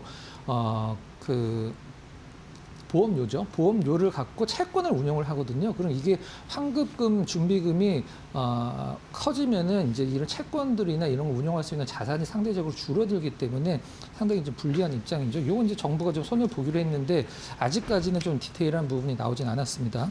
차트 잠깐 보면서 말씀드리도록 하겠습니다. 네. 보험사들은 사실 은행주들도 마찬가지고 증권사들도 마찬가지고 보통 거의 비슷한 차트를 보이거든요. 근데 보험사들도 마찬가지예요. 근데 거의 차트가 똑같습니다. 근데 오늘 현대해상만 유독 좀 많이 올라가고 있는 게 좀 이채로운 상황인데 외국인들은 최근에 이제 한 달 정도 굉장히 타이트하게 매수를 하고 있고 기관도 매수를 하다가 최근에 좀 쉬고 있는 구간인데 오늘은 외국인 기관 모두 굉장히 좀 강하게 특히 외국인 기준으로 굉장히 강하게 현대해상 쪽을 매수를 들어오고 있는 상황인 것 같아요. 그래서 정리를 하면 5세대 실손보험은 일단은 뭐 보험사들이 가장 반기는 부분이기 때문에 이 모멘텀은 좀 길게 보시면 될 것 같습니다. 네, 좋습니다. 현대해상 오늘 좋은 흐름 보여주고 있는데 앞으로의 이슈도 잘 따라가 보시는 것 중요할 것 같네요. 이렇게 첫 번째 특징주 정리해 보겠습니다. 두 번째 종목 만나보시죠. 네, SK 아이테크놀로지 골라주셨습니다. 이 종목도 오늘 7%대 강세에 포착되고 있는데 2차 전지주 전반이 좀 강하게 움직이고 있거든요. 어떻게 보십니까? 네, SK 아이테크 정말 이제 우리가 보통 주식을 하시는 분들 보면 이제 보통 뭐 시니어분들, 뭐 어르신이라고 표현을 하기도 하죠. 이런 투자자분들의 좀 약간 특징이라고 해야 될까요? 이제 기업을 분석을 하는 것도 많이 하시고 정말 주식을 잘 하시는 분들 많이 계시지만 일부에서는 이제 뭐 대기업, 이제 삼성이 들어간 종목군들, 그다음에 뭐 SK 뭐 이런 이제 대기업이 앞에 들어가는 종목군들은 그냥 믿고 들어가시는 분들이 계신데 사실 SK 아이테크도 사실 상장하고 나서 굉장히 좋은 퍼포먼스를 냈기 때문에 이 시니어 분들이 굉장히 제가 알기로는 많이 좀 물려 계신 종목 중에 하나라고 생각을 하고 있는데 이게 어느 정도까지 떨어졌냐면 25만 원 상장하고 나서 25만 원까지 갔다가 지금 이제 3만 원을 회복을 했는데 2만 원까지 떨어졌습니다. 25만 원이 2만 원까지 떨어졌어요. 그럼 12분의 1토막이 난 건데 과연 다시 올라갈 수 있을지 그게 좀 저도 궁금하기도 하고 걱정도 되기는 하는데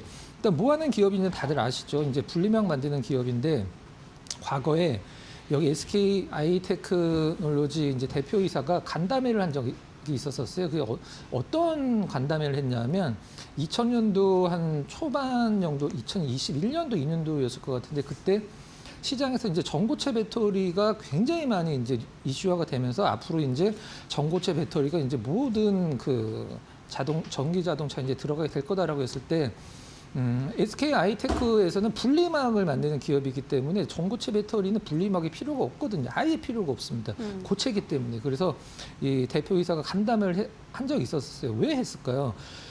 만약에 전고체 배터리가 상용화 됐을 때는 가장 뭐 타격을 많이 받는 게 SK 아이테크겠죠. 근데 우리 회사는 준비도 많이 하고 있으니까 걱정하지 마시라. 이런 어떤 뉘앙스를 좀 약간 간담회를 한 적이 있었었는데 실적이 사실 너무 많이 안 좋습니다. 우리가 보통 지금도 시가총액이 2조 원인데 회사가 손실이 나는 건 괜찮아요. 사실 이제 뭐 상황도 그렇고 영업이익이 빠지고 이제 적자가 나는 건 괜찮은데 매출은 대신 많아야 되는데 SK 아이테크는 지금 시가총액이 어울리지 않는 매출과 그 영업이익을 좀 갖고 있는 기업이죠. 물론 과거에도 사실 그렇게 좋진 않았습니다만은 최근에 실적이 좀 많이 다운이 됐어요. 뭐 SK온, 뭐 LG엔솔, 그다음에 파나소닉 등을 주요 매출처를 두고 있긴 합니다만은 일단은 실적이 좀 좋아질 가능성이 많진 않은데 이번에 실적 발표하기 전에 사실 오늘 SK 아이테크가 오르는 건 좀 약간 저는 한 2, 3일 전쯤에 오를 줄 알았었는데 원래 이제 그 SNE 리서치에서 발표를 하나 있었었는데 전 세계 글로벌 분리막 시장이 전년 대비해서 50%가 성장을 했다는 기사가 나왔었어요. 어제 나온 게 아니라 며칠 전에 나온 건데 그게 오늘 주가에 적용이 되고 있는 상황인데 일단은 글로벌 전기자동차용 분리막이 50% 성장을 했고 중국을 제외를 하면은 27% 성장을 했습니다. SK 아이테크 자체만 봤을 때는 일단은 뭐 51% 성장을 하긴 했는데 여기서 중요한 거는 실적 보면 2분기 실적의 매출이 800억이 좀 넘었고 일단은 영업 손실이 538억입니다. 마이너스 538억. 근데 시장에서는 이거를 실적이 개선이 됐다라고 표현을 했어요. 그러면은 그 전에 굉장히 더 안 좋았다라는 소리가 되겠죠. 네. 일단은 뭐 유럽이랑 ESS용 쪽으로 일단은 조금 더 매출이나 영업이익을 개선하겠다라고 밝힌 상황이고 최근에 가장 긍정적인 부분은 삼자배정 유상증자를 해서 3천억 정도를 자금을 좀 마련했죠. 이 부분들도 최근에 좀 약간 재무구조적으로 좀 아이테크 쪽으로 시장이 잘 보고 있는 것 같아요. 적자가 계속 늘어나고 있어요. 22년도에 적자가 1조 3천억, 23년도에 1조 6천억, 작년에 1조 8천억. 이 적자가 아니라 부채가 계속 늘어나고 있는 건 좀 약간 금융 비용이나 이런 부분들이 굉장히 좀 부담스럽다. 이렇게 보시면 될 것 같고 저는 이 상승세가 이렇게 길게 갈 거라고 생각은 하진 않는데 아무튼 좀 많이 올라갔으면 좋겠습니다. 가슴은 머리는 이렇게 크게 올라갈 것 같지는 않은데 가슴으로는 좀 많이 올라갔으면 좋겠어요. 일단 수급으로 봤을 때는 지금 현재 외국인 기관 모두 순매수를 보여주고 있는데 네. 딱 이제 뭐 실적이 사실 적자가 흑자로 전환되는 것도 상당히 좋지만 적자 폭을 줄이는 것도 상당히 의미는 있거든요. 그런 부분에서 점수를 좀 시장에 후하게 주고 있는 것 같고요. 나름대로 바닥권에서는 뭐 상당히 괜찮은 차트 흐름과 수급을 보여주고 있는 SK 아이테크놀로지다. 이렇게 정리를 하도록 하겠습니다. 네, SK 아이테크놀로지와 함께 점검을 좀 해봤습니다. 배터리 분리막 시장이 이제 성장세가 기대되고 있고 앞으로의 실적이 얼마나 잘 개선되는지도 함께 체크 포인트로 삼아보시면 좋을 것 같네요. 이렇게 특징주들 만나봤고요. 이번에는 포착 종목 여쭤보겠습니다. 내일 하루 쉬어가니까 더 좋은 종목 주셔야겠죠? 네, 알겠습니다. 굉장히 좀 고심을 해서 골랐는데 어떤 건 고심을 했냐면 거래량이 사실 생각보다 이렇게 많지는 않기 때문에 개별주적인 성격을 갖고 있는 좀 YMT를 한번 좀 골랐습니다. 네. 우리나라에서 이제 뭐 1등이라는 기업들이 사실 뭐 한두 개는 아니죠. 자기가 하는 분야에서 1등이라는 것은. 근데 YMT도 1등입니다. 어떤 분야에서 1등이냐? 이제 인쇄회로 기판을 이제 뭐 코팅을 해야 된다. 해야 될까? 표면 처리를 하는 부분에서는 1등인데 화학 소재 이제 전문 기업이라고 보통 표현을 하죠. 이제 우리가 보통 얘기하는 그 기판, PCB를 표면 처리하는 것은 뭐 부동의 1등이라고 이제 보시면 될 것 같아요. 주요 매출처가 이제 삼성전기고 삼성전기가 굉장히 좋아하는 기업이다. 이렇게 표현하는 기사 내용이 있을 정도로 YMT와 삼성전기는 굉장히 좀 밀접한 관계를 갖고 있고 그다음에 이제 중국의 이제 GDT라고 해서 ZDT라고 표현을 할 수도 있는데 폭스콘 자회사죠. 기판 업체. 요 기업도 YMT의 주요 매출처라고 보시면 될 것 같아요. 그 YMT가 이제 뭐 올해 상반기나 작년 말에도 이제 순간순간 굉장히 좀 퍼포먼스 있게 그 단발적으로 오를 때가 있었는데 이때가 어떤 때냐면 삼성전기의 유리 기판이 나왔을 때 이제 연관성이 굉장히 깊으니까 같이 오르는 성향이 있거든요. 그래서 YMT 같은 경우는 이제 이번에 여러분들 기사 찾아보시면 YMT 송도 R&D 센터라고 한번 기사 같은 걸 찾아보시면 굉장히 크게 건물을 지어놨더라고요. 멋있게. 근데 여기서 이제 어떤 것들을 하게 되냐 하면은 차세대 반도체 패키지 쪽을 일단은 연구를 하는 거점을 마련했다. 이렇게 좀 표현을 하고 있는데 나름대로 지금 뭐 실적은 사실 그렇게 뭐 내놓으라는 실적은 아니긴 합니다만은 앞으로 성장성은 뭐 상당히 좀 눈여겨봐야 될 종목 중에 하나라고 생각을 해서 한번 포착 종목으로 선정을 좀 해봤고요. 네. 수급이랑 차트 보고 일단 가격적인 전략 들어보도록 하겠습니다. 외국인들이 상당히 차분하게 사고 있는데 오늘 유독 조금 더 많이 사는 것 같아요. 많이 사진 않는데 외국인 매수가 좀 약간 도움이 되는 듯한 느낌이고 기관은 그냥 아예 그냥 참여를 안 하고 있습니다. 기관은 YMT에 관심이 없다 이렇게 보시면 될 것 같아요. 나중에 더 올라가면 그때 관심을 받겠죠. 이렇게 뭐 수급 보시면 될 것 같고요. 네. 자, 가격 전략은 이제 매수가는 지금 현재 1,790원이네요. 1,800원 전후 딱 잡으시면 될 것 같고 목표 가격은 14,000원, 손절 가격은 9,000원으로 일단은 설정을 해보도록 하겠습니다. 네, 좋습니다. YMT 만나봤고요. 삼성전기의 협력사로 앞으로의 성장성 기대해 볼 수 있겠다라는 의견이었습니다. 목표가 14,000원까지 기대해 보도록 할게요. 오늘은 여기서 보내드릴게요. 고맙습니다.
시장 3시 구간 지나가고 있습니다. 키워드 통해서 시장 흐름 같이 한번 체크해 보시죠. 네, 먼저 첫 번째는 웹툰 확인되고 있습니다. 오늘 시장에서 가장 뜨거운 키워드는 웹툰이 아닐까라는 생각이 드는데요. 간밤 뉴욕 증시에서 네이버 웹툰의 모회사 웹툰 엔터테인먼트가 정말 폭등을 하면서 마감을 했습니다. 디즈니와의 파트너십 이야기가 나오면서 시장의 상방을 향했던 거고요. 80% 넘는 폭등을 보여줬습니다. 디즈니의 IP 마블이나 스타워즈를 웹툰 형식으로 향후에 제작하게 될 것으로 전망들이 나오고 있는 상황이고요. 이에 따라서 국내 웹툰 관련주들도 급등 흐름 이어가고 있습니다. 종목 흐름 같이 체크해 보시면요. 미스터블루의 경우에는 현재 구간 13% 강세 흐름 이어가고 있습니다. 장중에 20% 넘게 급등 흐름을 이어가기도 했고요. 미톤의 경우에는 오늘 호실적도 내놓으면서 시장 상방을 향하는 모습 확인되고 있고요. Y랩과 핑거스토리 3%대 강세, 덱스터는 2.6%대 오름세 보여주고 있습니다. 두 번째 키워드 확인해 보시죠. 네, 두 번째는 조선기자재 확인되고 있습니다. 오후장 들어서 조선기자재도 상위 키워드로 확인되고 있는데요. 이재명 대통령이 한미 정상회담 기간 중에 미국 필리조선소를 방문한다라는 소식들 전해졌습니다. 또한 트럼프 대통령과 함께 동석할 것으로 예상이 되고 있는데요. 이에 따라서 조선기자재 다시 한번 기대감을 모아가고 있는 모습이고요. 여기에 개별적인 종목들의 실적 발표도 영향을 주고 있습니다. 현대임스의 경우에는 전년 동기 대비해서 매출은 7%, 영업이익은 21%가량 증가한 호실적을 내놓으면서 오늘 시장에 긍정적인 영향을 주고 있는데요. 종목별로 보시면요.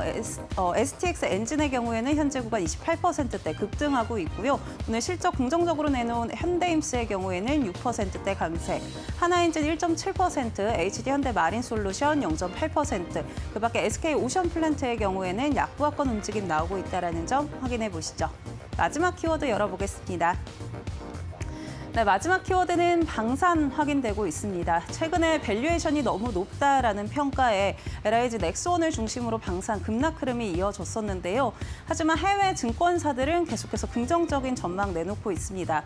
앞서 모건 스탠리 측에서 향후 5년 내에 한국이 이 글로벌 탑5 방산 강국이 될 것이다라는 전망을 내놨었는데 오늘 같은 경우는 이 방산 하락이 오히려 저가 매수의 기회다라는 전망을 내놨는데요. 이에 따라 오늘 전반적으로 좀 오름세 그래도 이어가고 있는 상황입니다. 하나시스템의 경우에는 2.5%대 오름세 보여주고 있고요.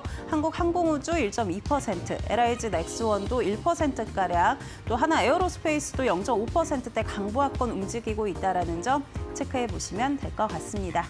네, 지금까지 시황센터의 김주영이었습니다.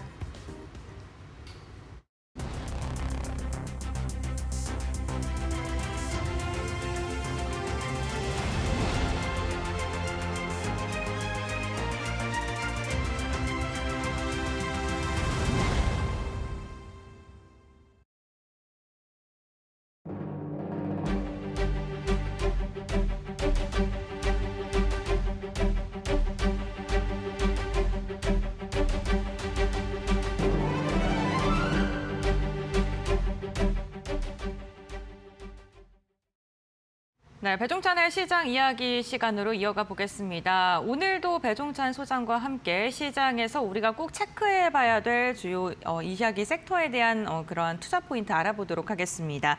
인사이트K의 배종찬 소장 함께합니다. 안녕하세요. 안녕하십니까? 네, 반갑습니다. 이번 주에도 정말 다양한 이슈가 있었고요. 그에 따른 투자 힌트를 얻어봐야 될 것 같습니다. 가장 먼저 저희가 체크해봐야 될 게 그 기준금리 인하에 대한 가능성이 이제는 90%가 훌쩍 넘어선 상황입니다. 시장에서 이런 분위기도 나타나고 있는데 수장님께서 어떻게 보실까요? 그렇죠. 이제 이게 이제 꿈틀꿈틀 올라오거든요. 네. 그러니까 이제 인플레이션에 대한 걱정이 그렇게 심각하지 않다. 그리고 이제 트럼프 대통령이 워낙 이제 관세가 어느 정도 이제 협상이 타결되면서 본격적으로 좀 기준금리를 인하하게 되면 이제 유동성이 커지고 그만큼 뭐 산업 경기 미국 내에서의 뭐 고용도 그렇고 또 전반적으로 정시도 지금 뭐 S&P 500 같은 경우에는 뭐 상당히 이제 중간에 주춤하긴 했습니다만 5월, 6월 지금 뭐 7월, 8월 장세를 보면은 연초에 있었던 6,600, 7,000 갈 거라는 거 갈 수도 있을 것 같아요. 네. 왜냐하면 여러분들 생각해 보십시오. 이제 1년이 많이 남은 것 같은데 더워서 정신을 못 차려서 그렇지 9, 10, 11, 12 5개월도 안 남았어요. 한 해 가기. 그러니까 이건 왜냐하면 트럼프 대통령은 제가 그런 말씀드렸죠. 올 연말은 좋아야 돼요. 산타랠리 나와야 됩니다. 그런 만큼 정치적으로 그렇고 여러 가지 상황상 그렇기 때문에 그럼 그런 부분에 있어서 9월 금리 인하도 가시화되고 있다 이렇게 봐야 되는데 먼저 이제 7월 전품목 CPI를 보면 전월 대비 0.2% 상승을 했고 근원 CPI는 전월 대비해서 0.3% 상승을 했으니까 뭐 아주 큰 폭이 아니죠. 그러니까 이 정도면은 뭐 물가 괜찮은데 뭐 고용 관련해서 연동해봐도 나쁘지 않고 그러면은 기준금리를 인하해도 될 것 같은데 물론 이제 우리가 추가적인 지표를 좀 더 볼 필요는 있어요. 근데 그렇다 하더라도 전품목 수치가 또 둔화한 만큼 그렇게까지 심각하게 인플레 우려를 또 걱정을 해야 될 필요가 있는가. 지금 여기도 보시면은 뭐 식품이라든지 또 에너지라든지 식품 에너지 빼면은 우리가 이제 뭐 근원이 되는 것인데 이 식품 에너지를 가지고서 이제 우리가 주로 많은 영향을 받기 때문에 근데 이렇게 본다면 그렇게까지 뭐 크게 우려할 사항은 아닌 것이다. 그러면은 9월 금리를 예상하는데 방금 전에 우리 앵커께서도 얘기를 하셨듯이 그런 어떤 예측도 실제로는 90% 이상 나오죠, 그죠? 네, 맞습니다. 그러면 올해 한 번이 아니라 또 추가적으로 9월 기준금리 인하는 거의 기정사실화 되는 것이고 뭐 그 이후에도 한두 번 정도는 가능성이 열려 있는 거 아니겠냐. 그리고 지금 실제로 이제 트럼프 대통령이 콕 찍어 놓은 차기 연준 의장 경우에 따라서는 파월 연준 의장이 좀 더 빨리 단축이 되면 이 사람이 조기에 등장할 수도 있습니다. 이 사람은 이른바 기준금리 인하파예요. 네. 그러니까 그런 걸 생각한다면 이 금리 인하 쪽으로 가는 것에 대해서도 우리가 투자자 입장에서도 대비를 해볼 필요가 있을 것으로 보입니다. 네, 관세에 대한 우려가 굉장히 컸었는데 우선 CPI를 좀 분야별로 나눠서 봤을 때 관세 영향으로 지난달에 좀 상승했었던 품목들이 이번에는 하락했거나 소폭의 상승에 그쳤다는 것도 금리 인하에 대해 좀 힘을 실는 그런 근거가 아닐 듯합니다. 이렇게 금리가 인하하게 된다면 당연히 기술주에 대한 기대감이 커질 수밖에 없고요. 그렇죠. 네, 특히나 삼성전자가 최근에 굵직굵직한 맞습니다. 회사들이랑 네, 예. 계약을 참 많이 따오고 있습니다. 그 반도체 소부장 밸류체인까지 수혜가 확산되는 분위기인데 어떻게 보실까요? 그렇죠. 그러니까 이제 삼성의 기회가 좀 오고 있다. 네. 그런 것의 첫 번째가 뭐냐면 이른바 파운드리의 이 계약을 따낸다. 그것도 대형 계약이죠. 네. 이게 우리가 상징적인 의미도 큰데 다른 기업도 아니고 애플이죠. 애플이면 삼성하고의 경쟁사입니다. 그렇지 않습니까? 휴대폰에 있어서 모바일 사업에서. 그런데 지금 아이폰용 이미지 센서 관련된 부분 여기에 상당히 삼성이 가지고 있는 기술 집적도가 높다 이렇게 봐야 되겠죠.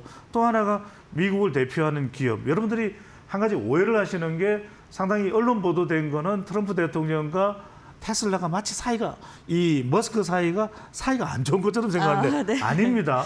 사이 나쁘지 않습니다. 그러니까 이제 이게 우리가 겉으로 보는 것과 실제와는 다를 수가 있다는 거예요. 최근에도 트럼프 대통령이 어떤 발언입니까? 사람들이 자꾸만 머스크하고 사이 안 좋게 생각하는데 그런 거 아니다. 나 보조금 다 지원해 줄 거다. 그리고 미국의 있는 모든 기업은 잘 돼야 되지 않겠냐. 특히 테슬라도 마찬가지다. 근데 여기 AI 인공지능 칩을 파운드리를 전달하게 돼 있는데 이 공장이 관련된 게 참 중요합니다. 여러분들 화면에서 보시다시피 텍사스주의 테일러 공장. 여러분들 알다시피 텍사스가 어떤 곳입니까? 공화당의 텃밭입니다. 매우 중요합니다. 그러니까 이 텃밭 자체가 흔들리면 안 되거든요. 왜냐하면 아들 부시가 주지사를 역임했었고 또 우리 박찬호 선수가 텍사스 레인저스 그 또 선수였기도 하지 않습니까? 그 텍사스 레인저스의 박찬호 선수가 뛰기 전에 구단주가 누구? 바로 아들 부시. 공화당 출신의 대통령이 됐죠. 아버지도 마찬가지고. 그러니까 그런 텍사스의 기반을 가지고 있는 이 공화당 여기에 탁 하고 뿌리를 내리고 있는 것이 삼성인데 이 테일러 씨의 이 생산이 중요한 게 최근에 삼성이 여기에 더 추가 투자를 해서 더 이 라인도 늘릴 수 있을 것이다라는 이야기를 하는데 그게 가능한 이유가 테슬라와 이 A16 칩 공급 계약이 이제는 공시가 된 겁니다. 이게 중요한데 트럼프 대통령이 얼마 전에 또 뭐라고 그랬습니까? 반도체 관세 100% 때릴 것이다라고 매길 것이다라고 이야기를 하면서 단 미국의 공장이 있는 기업 이거는 국가가 아니라 기업별로 나누는 겁니다. 네. 기업은 오케이. 다른 나라에서 생산해도 삼성전자 반도체는 오케이 무관세 이야기를 했단 말이에요. 그래서 지금 SK 하이닉스가 HBM 고도액품 메모리로 상당히 지금 순풍 탄 듯이 가고 있는데 이것도 뭐 마찬가지죠. HBM3E까지는 지금 이게 이제 집적도입니다. 그러니까 이제 HBM 다음에 오는 숫자가 이제 큰 숫자일수록 이 집적도가 높은 거예요. 여러분들 12,000을 쌓는다는 겁니다. 그러니까 고대역품 메모리가 되는 거예요. 이걸 정말 멋들어지게 해서 지금 돈 벌고 있는 회사가 어닝 서프라이즈하는 곳이 바로 SK 하이닉스, 닉스죠. 네, 그렇죠. 그런데 대부분 그 연구진이 누굽니까? 삼성이 여기에서 주춤할 때 그 연구진이 고스란히 SK 하이닉스, 바로 기흥에서 이천으로 가버렸던 거죠. 그래서 지금 떴는데 삼성이 뒤늦게 HBM4는 지금 성공 가능성이 매우 높게 점쳐지고 있거든요. 그러다 보니까 HBM4는 더 고집적화된 겁니다. 그러니까 조금 낮은 사양의 중국으로 수출하는 엔비디아의 이 탑재가 되는 그런 것도 호재가 될 수 있지만 HBM4는 이거는 만만치가 않고 삼성전자의 기량이 뿜뿜뿜 안에 또 하나가 여러분들 뭡니까? 강력한 삼성의 경쟁자 누굽니까? 파운드리에서 TSMC죠. 그런데 지금 트럼프 대통령이 대만에는 우리보다 더 높은 관세를 때렸어요. 지금 대만이 어질어질해요. 그래서 왜 이래. 그래서 지금 대만이 TSMC, 지금 또 대만계 미국인이 누굽니까? 젠슨 항. 그러니까 이런 상황이 되다 보니까 요즘 엔비디아의 수모, 굴욕이라는 이야기예요. 중국의 칩 생산하면 얻는 일정 수익은 미국에다 갖다 내, 미국 정부에 내. 이러니까 엔비디아도 약간 주춤할 수 있습니다. 그게 네. 이제 SK 하이닉스까지 이제 여파가 미치는 것인데 그런 점에서 이 삼성전자와 연동되어 있는 지금 화면에 나옵니다. 이런 기업들에 여러분들 좀 주목할 필요가 있습니다. 그러니까 삼성전자가 잘 나가면 클린룸 장비 설비 한양 ENG, 신성 ENG, 공정자동화의 SFA, 그다음 로체 시스템, 정착 딱 붙이는 거죠. 이게 붙이는 거에 유진텍, 워닝 IPS, 열처리 장비, HPSP, AP 시스템, 그다음에 정밀 측정 장비 박 시스템이죠. 그러니까 등달아 항공모함이 지나가면 옆에 다 이지스함, 순양함 따라붙게 마련이죠. 이 이른바 삼성 선단 이 부분을 개미 투자자분들은 좀 주목할 필요가 있겠습니다. 네, 알겠습니다. 아무래도 그 공장이 지어지게 되는데 공장이 새롭게 지어지면 거기에 들어가는 장비들도 필요하게 되고 그게 국내 관련된 수혜주로 엮이면서 오늘도 시장에서 주목을 받고 있는데 이 부분 좀 이야기를 해주신 것으로 지금 나타나고요. 그 DDR4 가격의 상승세가 굉장히 무섭습니다. 지금 뭐 3분기에는 90%까지 오를 수 있다. 이러한 이야기까지 나오고 있는 상황인데 메모리 반도체 가격이 이렇게 인상이 되다 보니까 삼성전자, SK 하이닉스에 대한 기대감도 커질 수밖에 없고요. 뿐만 아니라 글로벌 빅테크 기업들까지도 주목을 받을 수밖에 없는 상황인데 그렇다면 반도체 관련 기업들 앞으로 더 주목을 해봐야 될 것이다라고 생각하시나요? 그렇죠. 제가 늘 말씀드리는 거 이게 이제 유행어가 됐더라고요. 알로바, 알로하가 아니라 하와이 갔을 때 알로하가 아니라 알로바. 여러분들 뭡니까? AI, 그다음에 로봇, 바이오. 무조건 좋을 수밖에 없다. 우상향을 속도가 좀 더디더라도 언제는 또 빨라졌다가 느려지더라도 오른쪽 위쪽으로 갈 수밖에 없다는 말씀을 계속 드리는 거예요. 왜냐하면 자 이게 메모리 반도체가 좀 수요가 주는 듯 했더니 또 많아졌어요. 왜? 데이터 센터, 그다음에 로봇, 자율주행차 들어갈 때가 많아진 겁니다. 그러다 보니까 계속해서 이제 디지털화되는 것이거든요. 그동안 아날로그 우리 지금 방송하고 있는 카메라도 이제 디지털화되는 거예요. 다. 그러니까 여기에 DDR4가 들어갈 또 앞으로 이제 DDR5까지 들어갈 곳이 많아지는 거예요. 그러다 보니까 가격이 올라가니까 마이크론의 실적 가이던스도 올라가더라. AMD도 마찬가지더라. 그러니까 올해 들어서 주가가 계속 올라가는 겁니다. 가격이 상승되니까 이윤이 높아진다는 거죠. 그러니까 바로 이런 것들을 본다면 빅테크 기업도 AI 인프라스트럭처가 확장될 수밖에 없다. 그러면 HBM도 여러분들 뭐라고 그랬습니까? 제가 2027년까지 HBM은 계속 고공행진한다. 이런 부분에 여러분들이 주목을 해보실 필요가 있을 것이고 그다음에 이 데이터 센터 앞서 말씀드렸듯이 계속 이런 모멘텀이 만들어지는 겁니다. 계속해서 로봇의 수요가 늘어나고 그다음에 다 이제 인공지능화되고 이런 칩들이 계속 들어가기 때문에 메모리 칩마저도 가격이 올라가는 이 반도체가 털썩 엉덩이 쳐주는 겁니다. 이러면 탄력을 받아서 올라가는 거예요. 이런 현상이 계속되고 있다는 것도 여러분들 주목을 해보실 필요가 있는 것이고 최근 들어서 필라델피아 지수 바로 반도체 지수죠. 네, 그렇죠. 이것도 좀 올라가죠. 그러니까 이런 고무적인 상황에 여러분들이 주목을 해보실 필요가 있을 것으로 보입니다. 네, 알겠습니다. 반도체 관련 기업들은 이렇게 잘 가고 있는데 국내 섹터 중에서도 건설 섹터 같은 경우에는 좀 주춤하는 모습이 나타나고 있습니다.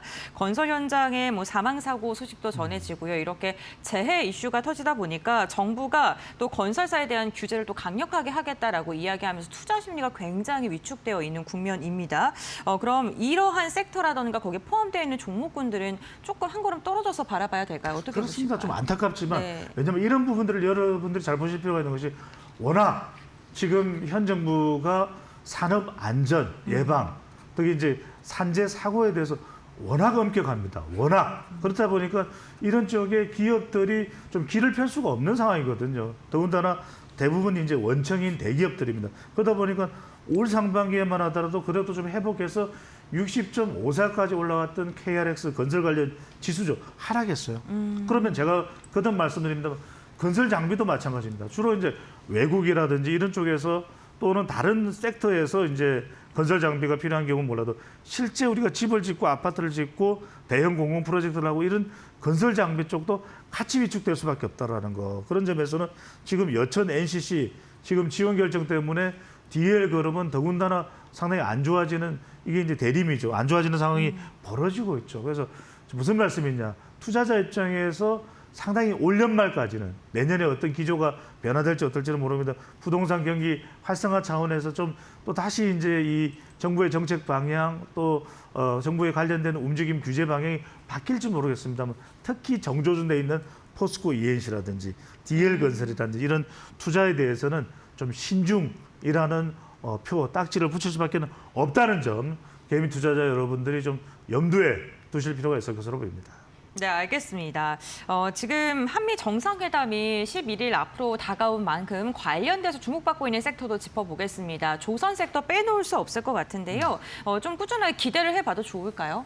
제가 이런 이야기를 들으면 여러분들 어떻게 될지 모르겠는데 제가 96년, 95년 이럴 때부터 저도 주식 분석을 계속 해왔습니다만 제가 포트폴리오를 잠깐만 아주 짧게 말씀드리면 뭐냐면 98년 6월 달에 트럼프 대통령이 당시에 98년 6월 달에 어디 방문한지 아십니까?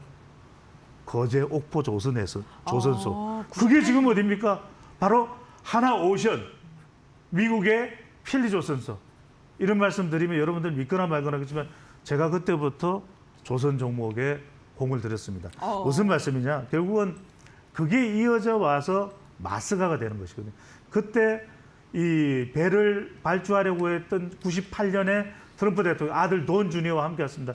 결국 발주는 안 하지만 그때 이미 본 거예요. 이번에 이재명 대통령과 한미 정상회담 이후에 필리조선소를 방문한다니까 여러분들 앞으로 좀 계속 앞으로 20년, 2040년, 45년까지 존스법도 바뀌고 반스 톨레프슨법도 바뀐다는 거죠. 올해 내에 개정이 된다면 저는 여러분들 장기적 관점에서 꼭 포트폴리오에 담아둬야 되는 것이 제가 관련 종목들 일일이 다 이야기 안 하지만 우리 이데일리 TV의 친절한 화면으로 다 보고 있습니다. 이런 종목들은 그냥 저축하듯이 담아두시면 좋을 듯합니다. 네, 알겠습니다. 오늘도 배종찬 소장과 함께 우리 시장의 대응 방법과 주목해야 될, 조심해야 될 섹터에 대한 이야기까지 나눠봤습니다. 오늘 말씀 여기까지 듣도록 하겠습니다. 고맙습니다. 감사합니다.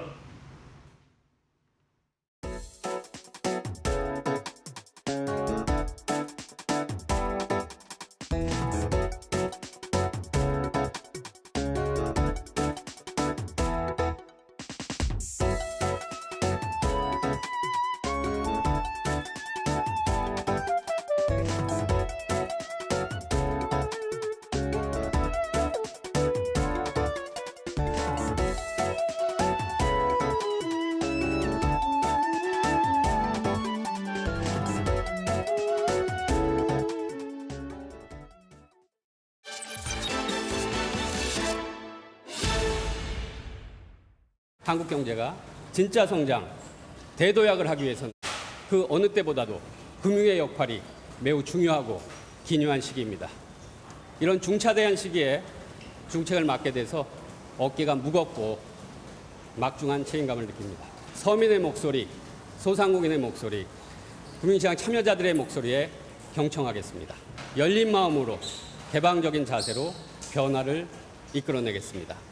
생산적 금융으로의 대전환, 서민, 소상공인 등 금융약자의 포용금융 강화, 건전한 자본시장 발전과 자본시장 활성화 등 새 정부의 금융국정 과제를 국민 여러분들께서 체감하실 수 있도록 속도감 있게 정책을 추진하도록 하겠습니다. 포용금융의 강화, 생산적 금융으로의 대전환, 그다음에 자본시장 활성화, 그 외에도 가계부채 관리, 그리고 금융소비자 보호, 이런 등 전반적으로 다 중요한 문제인 만큼 집중적으로 살펴볼 예정입니다. 한국 금융의 현실을 보면 이제 부동산, 그다음에 예금 대출 위주, 이래서 굉장히 사회 전체로 보면 이게 생산성을 높이거나 그 혜택이 골고루 가기보다는 금융에 머물러 있는 부분들이 많은데 이 부분들의 물꼬를, 자금의 물꼬를 보다 혁신적이고 미래산업적이고 그 국가 경제 전체적으로 부가가치를 가는 쪽으로 그 자금 흐름의 물꼬를 어떻게 빨리, 어떻게 근본적으로 바꾸느냐, 이런 것들이 생산적 금융의 키 요체가 아닌가 생각합니다. 금융위원회랑 금융감독원은 사실은 금융시장 발전, 그다음에 금융산업 발전, 그다음에 국정과제 이런 걸 수행하는 데 있어서 굉장히 긴밀히 서로 협조해야 되고요. 완팀 정신으로 같이 유기적으로 연계돼서 협업을 하는 그런 관계를 유지해야 된다고 생각하고요. 그래서 제가 어제 금감원장님하고 통화를 해서 이런 취지로 말씀을 드렸고 금감원장님도 같은 취지로 공감을 표하셨습니다.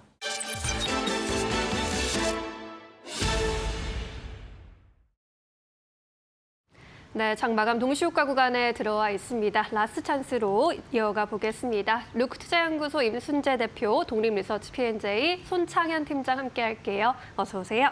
안녕하십니까. 안녕하십니까. 네, 양대지수 강보합권 마감 예상되고 있습니다. 박스권 장세 이제 좀 답답하게 느껴지기도 하는데 좀 분석 들어보도록 하겠습니다. 대표님은 오늘 시장 어떻게 보셨을까요? 네, 뭐 일단 코스피 지수는 3,200포인트를 지키는 그런 이제 모습세가 연출이 되고 있다라고 보시면 될 것 같고요.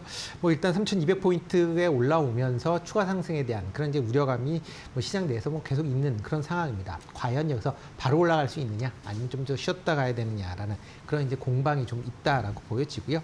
대신 이제 최근에 이제 거래량이 급감을 하는 좀 그런 모습을 보이고 있습니다. 지금 8월 달에만 일평균 거래량이 16조 2천억, 뭐 양시장 합쳐서 그 정도 되는데요. 지난 7월 일평균 거래량이 18조 7천억 수준이었기 때문에 네. 그거에 비해서는 좀 많이 좀 줄었다라고 보시면 될 것 같고요. 그러다 보니까 이게 매매 주체별로 본다라고 하게 되면 외국인의 이제 매매 패턴에 따라서 지수가 좀 출렁거리는 그런 폭이 좀 상대적으로 좀 커지는 그런 모습들을 좀 보이고 있다라는 점도 특징이다라고 보시면 될 것 같습니다. 특히 세제 개편안에 대한 뭐 여러 가지 이제 불확실성이 아직도 이제 투자 심리를 좀 위축시키는 면이 있습니다. 뭐 현재 그 개편안에 대해서 수정안을 만들 것이냐 말 것이냐라는 그런 얘기도 아직까지 계속 나오고 있는 상황이기 때문에 그런 부분이 확실히 될 때까지는 좀 더 불확실성이 이어질 가능성은 있다라고 보여지고요. 그러다 보니까 뭐 시장 내에서는 뭐 업종별로 빠른 순환매가 지속이 되는 그런 모습을 보이고 있습니다. 뭐 전체적인 지수는 박스권이지만 개별 업종 간의 그런 이제 순환매 양상이 지속이 되다 보니까 최근에 주가 수익률이 높았었던 그런 종목 중심으로는 차익 매물이 좀 출하가 되고 있는 그런 모습이고요. 상대적으로 오름폭이 적게 나왔었던 섹터나 기업 중심으로는 저가 매수가 유입되면서 강한 그런 모습을 보이고 있습니다. 특히 미국에서 기준금리 인하에 대한 얘기들이 나오면서 관련된 뭐 국내에서도 바이오 관련된 종목들이 상대적으로 좀 강한 그런 모습을 좀 이어가고 있는데요. 이런 개별 이슈가 대신 연속적이다라기보다는 이제 단발성 재료로 최근 부각이 되고 있다라는 점도 조금은 투자하실 때 유의하실 필요가 있지 않을까 싶습니다. 네, 시장에서 이제 업종별 순환매가 좀 빠르게 나타나고 있고 이슈도 좀 정신없게 빠르게 변화하고 있다라는 점 잘 체크해봐야겠다라고 조언을 또 해주셨습니다. 이번엔 팀장님께 여쭤보겠습니다. 오늘 시장 어떻게 바라보셨을까요? 네, 저는 이제 2분기 실적이 이번 주가 마무리가 되기 때문에 결과적으로 실적에 대한 방향성을 좀 확인을 해봐야 될 필요가 있지 않을까 보고 있습니다. 그래서 국내 대부분의 기업들이 오늘 2분기 실적을 발표를 해야 될 것 같고요. 공시를 통해서 뭐 연기되는 기업도 있을 거라고 보고 있습니다. 하지만 뭐 이번 주까지는 대부분 기업들은 실적을 발표해야 되는 의무가 있다라고 생각을 하시면 될 것 같아요. 실적에 따른 업종별이 명암차가 좀 뚜렷하게 나타나고 있는 것 같아요. 그래서 기대했던 업종, 뭐 역시나 조방원이나 전력 같은 뭐 이런 기업들은 실적이 나름 좋게 나왔음에도 불구하고 추가적인 상승이 더디게 나타나고 있는 건 미리 주가가 먼저 상승을 했다라고 좀 보고 있기 때문에 앞으로에 대한 실적 눈높이가 얼마만큼 높아졌는지를 확인해 봐야 될 것 같다라고 보고 있기 때문에 하반기 실적에 대한 것도 역시나 긍정적으로 볼 필요가 있지만 일단 눈높이가 높아졌기 때문에 종목별로 좀 차별화가 되는 흐름들이 전개될 가능성이 높다라고 보고 있고요. 그리고 이제 기대를 안 했었던 섹터들이 되레 실적을 발표하고 나서 오르고 있는 섹터들이 많다라고 하는 것도 눈여겨보셔야 될 것 같습니다. 뭐 2차 전지나 반도체, OLED 쪽 관련돼서는 기대를 별로 하지 않았었던 업종이었거든요. 하지만 실적이 하나 두 개씩 나오면서 결과적으로 2분기 때 바닥을 찍고 3분기, 4분기에는 좀 긍정적인 효과를 누릴 가능성이 높지 않겠느냐라는 의견들이 많이 점쳐지고 있는 것 같아요. 그런 점에서 일단 관련된 종목들이 상승을 하고 있다는 것도 눈여겨보셔야 될 것 같습니다. 그리고 관세 협상이 거의 이제 마무리가 되고 있는 상황이기 때문에 결과적으로 경기가 하반기에 회복이 어느 정도 점쳐진다라고 보면 이 IT 관련된 기기나 세트 업체에 대한 수요가 회복이 될 가능성이 높다라고 보고 있어요. 그런 점에서 하반기 때는 IT 기기라든지 그리고 세트 업체, 반도체 관련된 업종들의 움직임도 좀 눈여겨보셔야 될 것 같고요. 네. 그리고 뭐 니켈 가격이 계속 상승을 하고 있는 상황입니다. 거기에 일단 뭐 중국에서 감산을 계속 하고 있는 그런 점에서 뭐 2차 전지 관련된 섹터도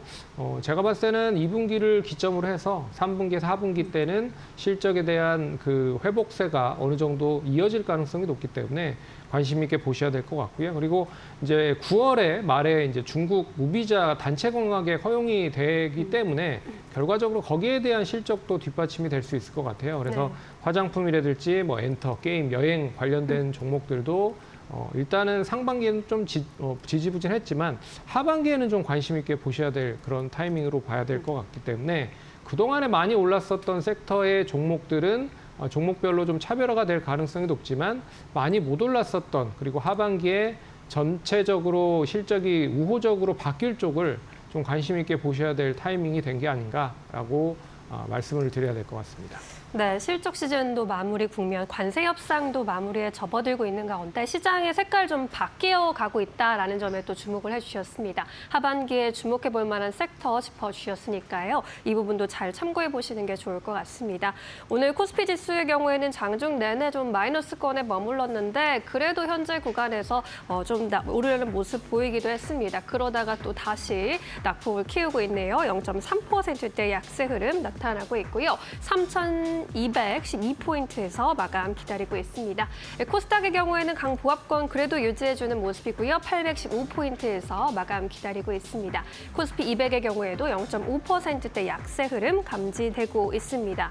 오늘 유가증권 시장에서는 외국인의 매물이 좀 출회됐습니다. 외국인이 1,300억 원 이상 덜어내면서 지수를 조금 부담을 주었고요. 그래도 개인이 140억 원대, 기관 41억대 소폭의 매수 우위를 보였습니다.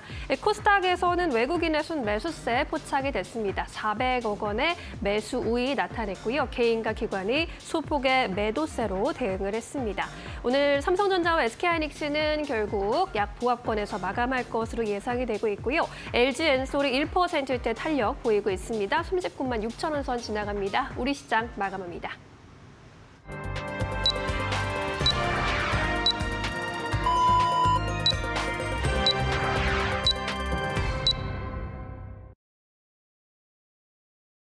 네, 8월 14일 목요일장 국내 증시 마무리가 됐습니다. 내일 우리 시장 8월 15일 광복절 휴장을 앞두고 오늘 우리 시장은 경계감이 굉장히 짙게 이어지는 모습이었는데요. 장 막판까지 변동성이 수급적인 측면에서는 나타나는 가운데 오늘 시장의 마감 상황 트레이딩 뷰를 통해서 조금 더 자세히 알아보도록 하겠습니다. 네, 종목별 움직임을 보게 된다면요. 오늘 반도체 투톱이 일제히 하락으로 마감을 했습니다. 다만 하락의 폭이 그렇게 깊지는 않았는데요. 3거래일 만에 내림세로 마감을 한 것이고요. 외국인의 매수세는 최근 꾸준하게 유입되고 있는 모습입니다. 오늘 모건 스탠리에서 방산주 조정이 오히려 매수의 기회다라는 리포트가 나왔는데 하나 에어로스페이스 같은 경우에는 0.5% 상승으로 마감하는 데 성공했습니다. 오늘 우리 시장에서 2차 전지 관련 기업들 여전히 뜨거웠습니다. 삼성 SDI 2%, LG 에너지솔루션 1%, 전반적으로 좀 상승하는 모습이 나타났는데요. 리튬 가격 상승이 주가를 계속해서 끌어올리고 있는 모습입니다. 반면에 원전 관련 기업들 한 걸음 쉬어갔고요. 조선 관련 기업들은요. 마스가에 대한 기대감 속에 한화오션이 2% 상승했지만 삼성중공업은 소폭의 하락으로 종가를 체결했습니다. 오늘 금융 관련 지금 포함되어 있는 기업들 가운데 호실적을 발표한 기업을 중심으로는 강한 시세가 분출이 됐습니다. 메리츠 금융지주 6% 그리고 한화생명 같은 경우에도 2.5%가량 상승하면서 주주 환원 정책에 대한 기대감까지 더해진 모습이 특징적이었습니다. 반면 부진한 실적을 발표한 HMM 같은 경우 오늘 2%가량 조정을 받으면서 마감했고요. 오늘 바이오 관련 기업들 한 걸음 쉬어가는 분위기였고 네이버가 웹툰 소식에 오늘 장중에 3%가 넘는 상승을 보이다가 상승폭을 이내 다 반납한 채 마감을 했다는 것도 참고해 보시면 좋을 것 같습니다. 다음으로는 코스닥 함께 살펴보겠습니다. 오늘 코스닥은요. 종목별로 좀 희비가 엇갈리는 모습이 나왔는데요. 알테오잔 같은 경우에는 UBS에서 지금 목표 주가를 강하게 내리는 그런 리포트가 나오면서 장중에 크게 흔들리는 모습이었습니다. 알테오잔의 반박 기사에도 불구하고 오늘 결국에는 2.6%가량 빠진 채 종가를 체결했고요. ABL 바이오 힘이 최근에 정말 좋네요. 오늘도 7% 넘는 상승을 그리면서 오르면서 마감을 했습니다. 매출에 대한 기대감이 지속적으로 주가를 부양하고 있고요. 미용 관련된 기업들 가운데서는 파마 리서치, 클래시스는 상승 마감이고요. 휴젤 같은 경우에 오늘 소폭의 하락으로 종가를 체결했습니다. 2차 전지 관련 기업들 코스닥도 좋았습니다. 에코프로 BM 그리고 엔캠까지도 일제히 상승으로 마감하는 데 성공했고요. 반도체 소부장 관련 기업들은 다소 엇갈린 움직임 나타났습니다. 리노공업 같은 경우에는 1.5%가량 하락으로 마감을 했지만 HSP라던가 아니면 SNS텍 같은 경우에는 4%가량 상승으로 마감하는 데 성공을 했습니다. 오늘 엔터주들 일부 종목을 중심으로 반등했습니다. 특히 어제 실적 발표 전에 급락했던 JYP 엔터가 생각보다 괜찮은 성적표를 내놓으면서 오늘은 4.7% 상승으로 마감하는 데 성공을 했습니다. 다음으로는 지수 마감 상황 함께 확인해 보도록 하겠습니다. 네, 오늘 국내 증시 결국에는 장 막판에 양시장 일제히 들어 올리는 데 성공을 했습니다. 유가증권 시장 강보합권 수준에서 마감하면서 3,225선에서 종가를 체결했고요. 코스닥 같은 경우에도 0.12% 오르면서 815포인트 선에서 종가를 마무리하는 데 성공했습니다. 오늘 장중에 상승과 하락을 오고 가다가 결국에는 소폭의 상승으로 종가를 체결했고요. 다만 대형주의 약세로 오늘 코스피 200 같은 경우에는 소폭의 하락으로 마무리했다는 점도 참고해 보시면 좋을 듯합니다. 다음으로는 수급 상황 함께 확인해 보시죠. 유가증권 시장 살펴보겠습니다. 오늘 유가증권 시장 같은 경우에는 외국인이 결국에는 800억 원가량의 매도를 보여줬는데요. 외국인의 일주일간의 수급을 보게 된다면요. 하루 걸러 하루 사이 매수와 매도를 반복하는 모습, 외국인도 방향성을 확실히 잡지는 못하고 있는 모습입니다. 기간은 정말 오랜만에 매수로 돌아섰습니다만 매수의 폭이 크지는 않았습니다. 43억 원가량의 순매수가 집계가 됐습니다. 다음으로는 코스닥 매매 동향도 함께 확인해 보겠습니다. 코스닥 같은 경우에는 외국인이 담았고요. 개인이 던졌습니다. 외국인 3거래일 만에 532억 원 순매수로 돌아섰고 오늘 기관의 방향성이 명확하지 않았네요. 양 시장에서 소폭의 매수와 매도가 나왔는데 3억 원가량의 순매도가 코스닥에서는 집계가 됐습니다. 아무래도 옵션 만기일인 만큼 수급 변동성이 장중 내내 이어졌다는 점도 참고해 보시면 좋을 것 같습니다. 다음으로는 시가총액 상위 종목의 흐름 함께 살펴보겠습니다. 유가증권 시장입니다. 오늘 전반적으로 좀 경색된 모습이 나타났는데 장 막판에 좀 상승폭을 되돌리는 종목들이 많았습니다. 삼성 바이오로직스가 그래도 상승폭을 반납하면서 0.6%가량 빠졌고 2차 전지의 흐름은 여전히 좋습니다. LG 에너지 솔루션 5위 안에 있는 종목군 가운데 오늘 유일하게 상승으로 마감했고요. 1% 오르면서 39만 4천 원. 2차 전지 랠리 지속됩니다. 6위부터 10위도 함께 보겠습니다. 네, 6위부터 10위는요. 한화 에어로스페이스 소폭의 상승, 조선주들 힘 받는 가운데 HD 현대중공업이 2%가량 상승하면서 47만 7천 원이었고요. 현대차가 오늘 상승 마감하는 데 성공했습니다. 두산 에너빌리티는 1.5%가량 밀리면서 10위권에서 종가를 체결했습니다. 다음으로는 코스닥 시가총액 상위 종목 함께 살펴보겠습니다.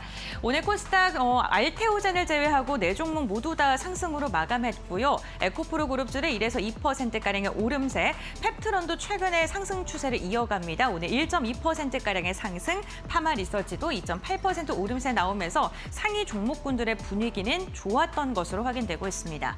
네, 이렇게 마감 상황 함께 확인해 봤고요. 그렇다면 외환 시장은 어떻게 흘러갔는지 알아보도록 하겠습니다. NH선물의 위재현 연구원 연결해 보겠습니다. 안녕하십니까? 네, 안녕하십니까? 네, 연구원이 오늘 외환 시장은 어떻게 흘러갔을까요? 네, 오늘 주간장 달러 환율은 전일 대비 0.3원 오른 1,382원에 거래 중입니다. 오늘 외환시장은 대체로 수급 장세에 연동되며 다시 1,380원대로 상승한 모습입니다.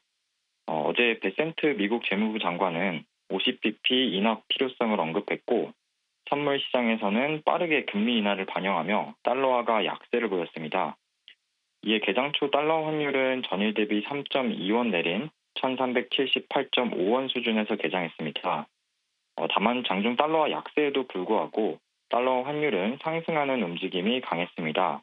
외국인들이 국내 증시에서 순매도를 하고 수입업체의 결제 수요도 유입되며 환율은 다시 오전 중에 1,380원대로 반등했습니다. 게다가 외국인들의 포지션도 지난 3거래일과 달리 달러 매수로 포지션을 전환하며 환율 상승을 부추겼습니다. 오후 중에는 한때 1,385원까지 상승한 뒤 현재는 소폭 반납해 1,380원 초반에서 거래되고 있습니다.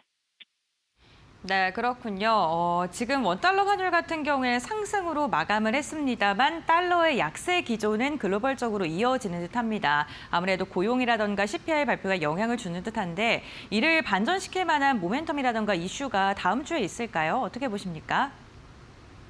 네, 말씀 주신 대로 최근에는 금리 인하와 약달러 분위기가 시장을 주도하고 있습니다. 다만 화요일 발표된 CPI를 보면 여러 엇갈린 해석이 나올 여지가 있습니다. 헤드라인 CPI는 예상치를 하회했지만 서비스 물가가 반등하며 근원 CPI는 오히려 예상치를 상회했습니다. 따라서 물가 측면에서 보면 아직 불안감이 남아있는 게 사실입니다. 당분간은 약달러 분위기가 지속될 수 있지만 말씀하신 대로 다음 주 동안 방향성이 다시 바뀔 수 있습니다. 그 전환점으로 우선 첫째는 오늘 발표될 PPI 물가가 있습니다. 특히 월말 PCE 물가에 산정되는 서비스 물가가 상승한다면 다시 물가 우려가 재발할 수 있습니다. 두 번째는 다음 주에 진행될 잭슨 홀 미팅입니다. 해당 미팅에서 파월 의장이 다시 매파적 발언을 한다면 최근 부상된 금리 인하 기대감이 다시 되돌려질 수 있어 주의가 필요합니다. 네, 알겠습니다. PPI라던가 잭슨홀 미팅 우리가 또 체크해봐야 될 이슈가 다음 주까지도 이어질 예정이니까요. 참고해보시면 좋을 것 같습니다. 오늘 말씀 여기까지 듣겠습니다. 고맙습니다. 네, 감사합니다. 네, 오늘의 시장 흐름 그리고 외환시장 동향까지 만나봤습니다. 내일은 또 광복절이어서 쉬어갈 텐데 어떤 흐름 다음 주에 예상해 볼 수 있을지 이야기 들어보겠습니다. 대표님께서는 다음 주 포인트 어떻게 잡고 계실까요? 네, 일단 뭐 연휴 기간 중에 이제 미국에서 여러 가지 경제 지표가 이제 나온다라는 것도 좀 같이 좀 보셔야 되지 않을까 싶습니다. 뭐 오늘 저녁에 이제 7월 PPI 지표가 나오고요. 그다음에 신규 실업수당 청구 건수가 발표될 예정입니다. 그리고 내일 저녁에는 7월 소매 판매, 그다음에 산업 생산이 발표될 예정입니다. 이런 뭐 최근 들어 이제 계속 기준금리 인하가 가능하다라는 그런 분위기였는데 과연 이런 지표가 어떻게 나오느냐에 따라서 추가적으로 미국 내에서 기준금리 인하 가능성이 달라질 가능성은 있다라고 보여지고요. 그렇다라고 하게 되면 미국 증시에 따라 미국 증시가 그거에 반응을 할 거고 다음 주 국내 증시에도 관련된 사항들이 반영될 가능성은 충분히 있다라고 보여집니다. 이와 더불어 이제 세법 개정안에 대한 수정 여부가 아마 오늘 저녁 아니면 내일 정도에 나올 걸로 예상이 되고 있습니다. 일단 입법 예고 기간이 오늘로 끝나기 때문에 입법 예고 기간 중에 그거에 대한 여러 가지 이제 의견들을 청취했고요. 이 청취된 내용을 반영할 걸로 예상이 되고 있습니다. 그렇다라고 하게 되면 최종적으로 과연 수정안을 어떻게 만드느냐에 따라서 다음 주 월요일 날 증시가 그거에 따라 좀 크게 변동될 가능성도 있다는 점은 주목해 보셔야 될 걸로 보여지고요. 일단 실적들이 이제 대부분 기업 실적들이 2분기 실적들이 나왔습니다. 뭐 다음 주 월요일 정도까지 이제 모든 실적이 다 나올 걸로 예상이 되고 있는데요. 뭐 그렇다라고 하게 되면 2분기 실적이 과거의 실적으로 이제 바뀌게 되고 3분기에 과연 실적이 어떻게 될 것이냐라는 기대감이 향후의 증시에 이제 반영이 될 걸로 예상이 되고 있습니다. 특히 3분기 실적의 개선세가 예상이 되거나 아니면 기대되는 그런 섹터 중심으로는 계속 좀 관심 있게 보실 필요가 있고요. 다만 이제 감사 보고서 제출 이슈가 남아있는 그런 기업들 같은 경우에는 투자하실 때 좀 유의하셔야 되지 않을까라는 생각을 해보고 있습니다. 네, 세법 개정안 관련해서 또 어떤 뉴스가 나올지 잘 따라가 보셔야 할 것 같고요. 어닝 시즌 마무리된다라는 점까지 잘 체크해 보셔야겠습니다. 팀장님께서는 다음 주 포인트 어떻게 잡고 계실까요? 저도 뭐 미국에서의 다양한 지표들이 나옵니다. 그래서 그 지표들을 좀 확인해야 될 필요가 있을 것 같다. CPI가 예상치를 부합을 했기 때문에 결과적으로 뭐 물가에 대한 상승이 좀 제한적일 가능성이 높지 않겠느냐라고 얘기를 하고 있는 것 같아요. 오늘 발표될 PPI도 그런 점에서 만약에 부합이 된다라고 하면 금리 인하의 가능성은 조금 더 커진다라고 생각을 하시면 될 것 같고 거의 확정적이다라고 생각을 하셔야 될 것 같습니다. 그래서 지금 이제 9월을 바탕으로 연말까지 2번을 하느냐 3번을 하느냐가 관건일 것 같다라고 보셔야 될 것 같기 때문에 오늘과 내일 있을 여러 가지 지표들을 한번 확인해 보시면 좋을 것 같고요. 그리고 이제 트럼프 대통령과 푸틴 대통령이 이제 러우 전쟁 관련된 부분에 있어서 회담을 진행을 합니다. 이게 이제 15일 날 뭐 미국 알래스카에서 진행을 하는데요. 일단 여기에서 뭐 결과적으로 어떤 이제 합의점을 도래를 하는지를 확인을 해봐야 될 것 같고, 우크라이나의 젤런스키 대통령이 이제 3자로 회담에 참여를 하는지도 확인을 해봐야 될 것 같다. 만약에 이제 긍정적인 효과가 진행이 된다라고 하면 결과적으로 국내 재건 관련된 종목들은 상당히 수혜를 받을 가능성이 높다라고 좀 보고 있기 때문에 여기에서 협상이 원활하게 잘 진행이 되는지도 한번 눈여겨보셔야 될 것 같고요. 그리고 뭐 앞에서 대표님께서 얘기해 주셨지만 이제 국내 정부 정책 관련된 거와 이제 세제 개편안에 대한 수정 확인이 돼야 된다라고 봐야 될 것 같습니다. 그래서 국내 정부 정책 뭐 여러 가지 정책들을 또 발표를 했죠. 국민성장펀드 100조를 조성할 거다. 그리고 벤처 투자에 40조를 조성을 할 거다. 그리고 여기에 이제 AI 고속도로 구축을 하면서 뭐 다양한 정책들을 이제 정부 쪽에서 일단 발현을 하고 있다라고 좀 보고 있어서 제가 봤을 때는 공통적인 건 그거 같습니다. 뭐 AI 쪽에 대한 여러 가지 투자를 확대를 하려고 준비를 하고 있기 때문에 AI와 연계가 되고 있는 사업들이나 산업들 같은 경우에는 이제 공통적인 분모적인 측면에서 계속 관심을 가지실 필요가 있지 않을까 그렇게 좀 봐야 될 것 같습니다. 네, 국내 정책 관련한 뉴스들 그리고 미국과 러시아의 정상회담 관련 뉴스 굉장히 중요하겠죠. 협상에도 잘 진행될 수 있기를 기대해 보겠습니다. 다음 주에 시장에서 주목해 볼 만한 종목으로 넘어가 볼게요. 대표님은 어떤 종목 좀 보고 계실까요? 네, 화장품 ODM 업체죠. 코스맥스 좀 관심 있게 보시면 어떨까 싶습니다.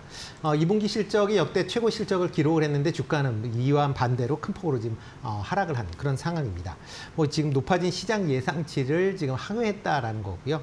그렇기 때문에 그런 이제 주가 수준이 좀 약세를 보였다라고 보시면 될 것 같습니다. 특히 이제 미국 매출에 대한 부분에 대한 우려감이 다시 불거지면서 향후에 이런 좋은 실적이 나올 수 있겠느냐라는 그런 이제 우려 섞인 그런 예측치들이 계속 나오고 있다라고 네. 보여지는데요.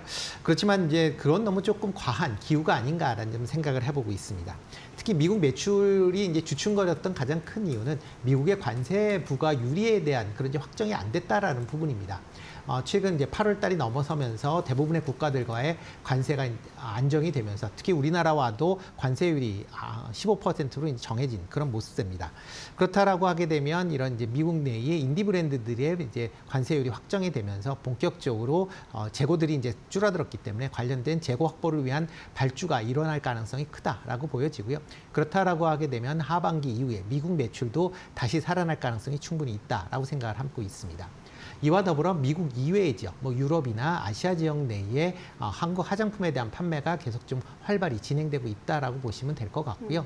뭐 특히 최근 들어 이제 글로벌 전체적으로 인디 브랜드들의 성장세가 두드러지고 있는 상황이기 때문에 인디 브랜드의 제품을 납품하는 이런 ODM 업체에 관련돼서는 여전히 관심을 가지실 필요가 있다라고 생각을 하고 있습니다. 네. 뭐 최근 주가 흐름을 보면 지금 실적 발표한 이후에 급락세를 지금 보이고 있는 그런 상황입니다.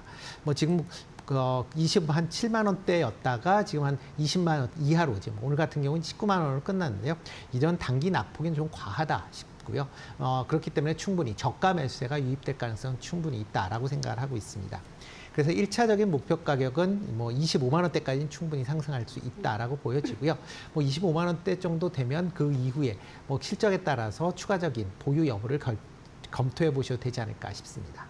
네, 미국 매출이 지속될 수 있을까라는 그런 우려감이 좀 컸고 좀 낙폭이 나타났는데 이러한 낙폭 좀 과도했다라고 보고 계신 것 같고요. 해외 매출 증가세 이어질 것이라는 전망 속에 목표가 1차적으로 25만 원까지 바라보자라고 의견을 주셨습니다. 이번엔 팀장님께 또 종목 질문 드릴게요. 어떤 종목 보고 계십니까? 저는 이제 반도체 쪽에서 이제 유진테크라고 하는 회사를 좀 보도록 하겠습니다. 이 회사는 뭐 전공정 장비 쪽에 특화되어 있는 업체인데 최근 들어 이제 2분기 실적에 대한 컨센이 상당히 상향할 것이다라고 증권사의 얘기가 나오고 있는 것 같아요. 그래서 원래는 140억 상향 관련돼서 나올 것이다, 영업이익 기준으로.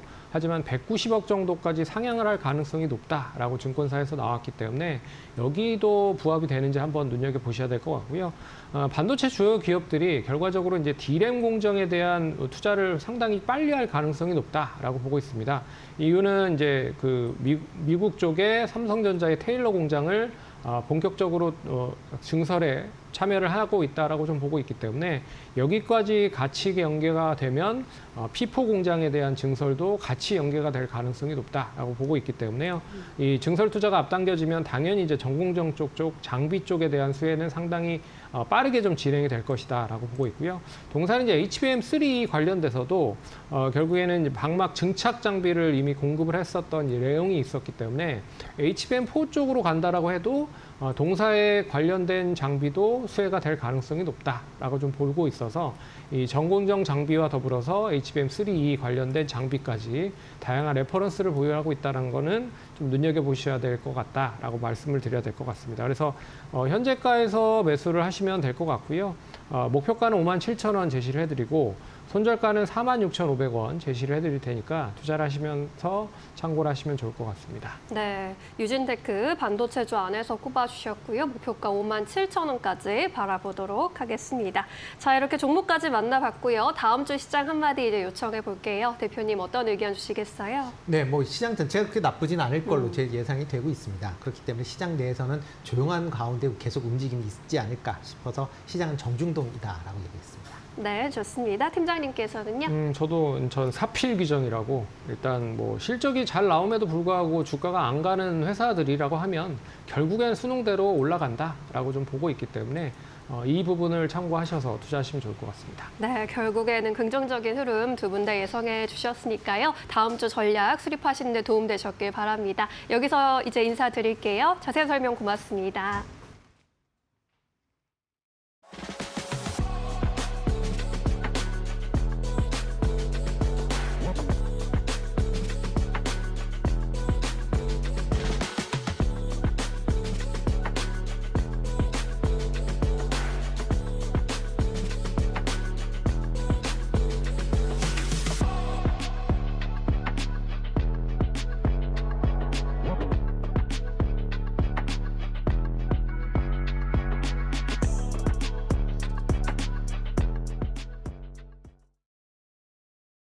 오늘 저희가 준비한 소식은 여기까지입니다. 내일은 제80주년 광복절입니다. 하루 쉬고 월요일에 다시 돌아오겠습니다. 시청해주신 여러분 고맙습니다. 마감은 언제나 파이널샷.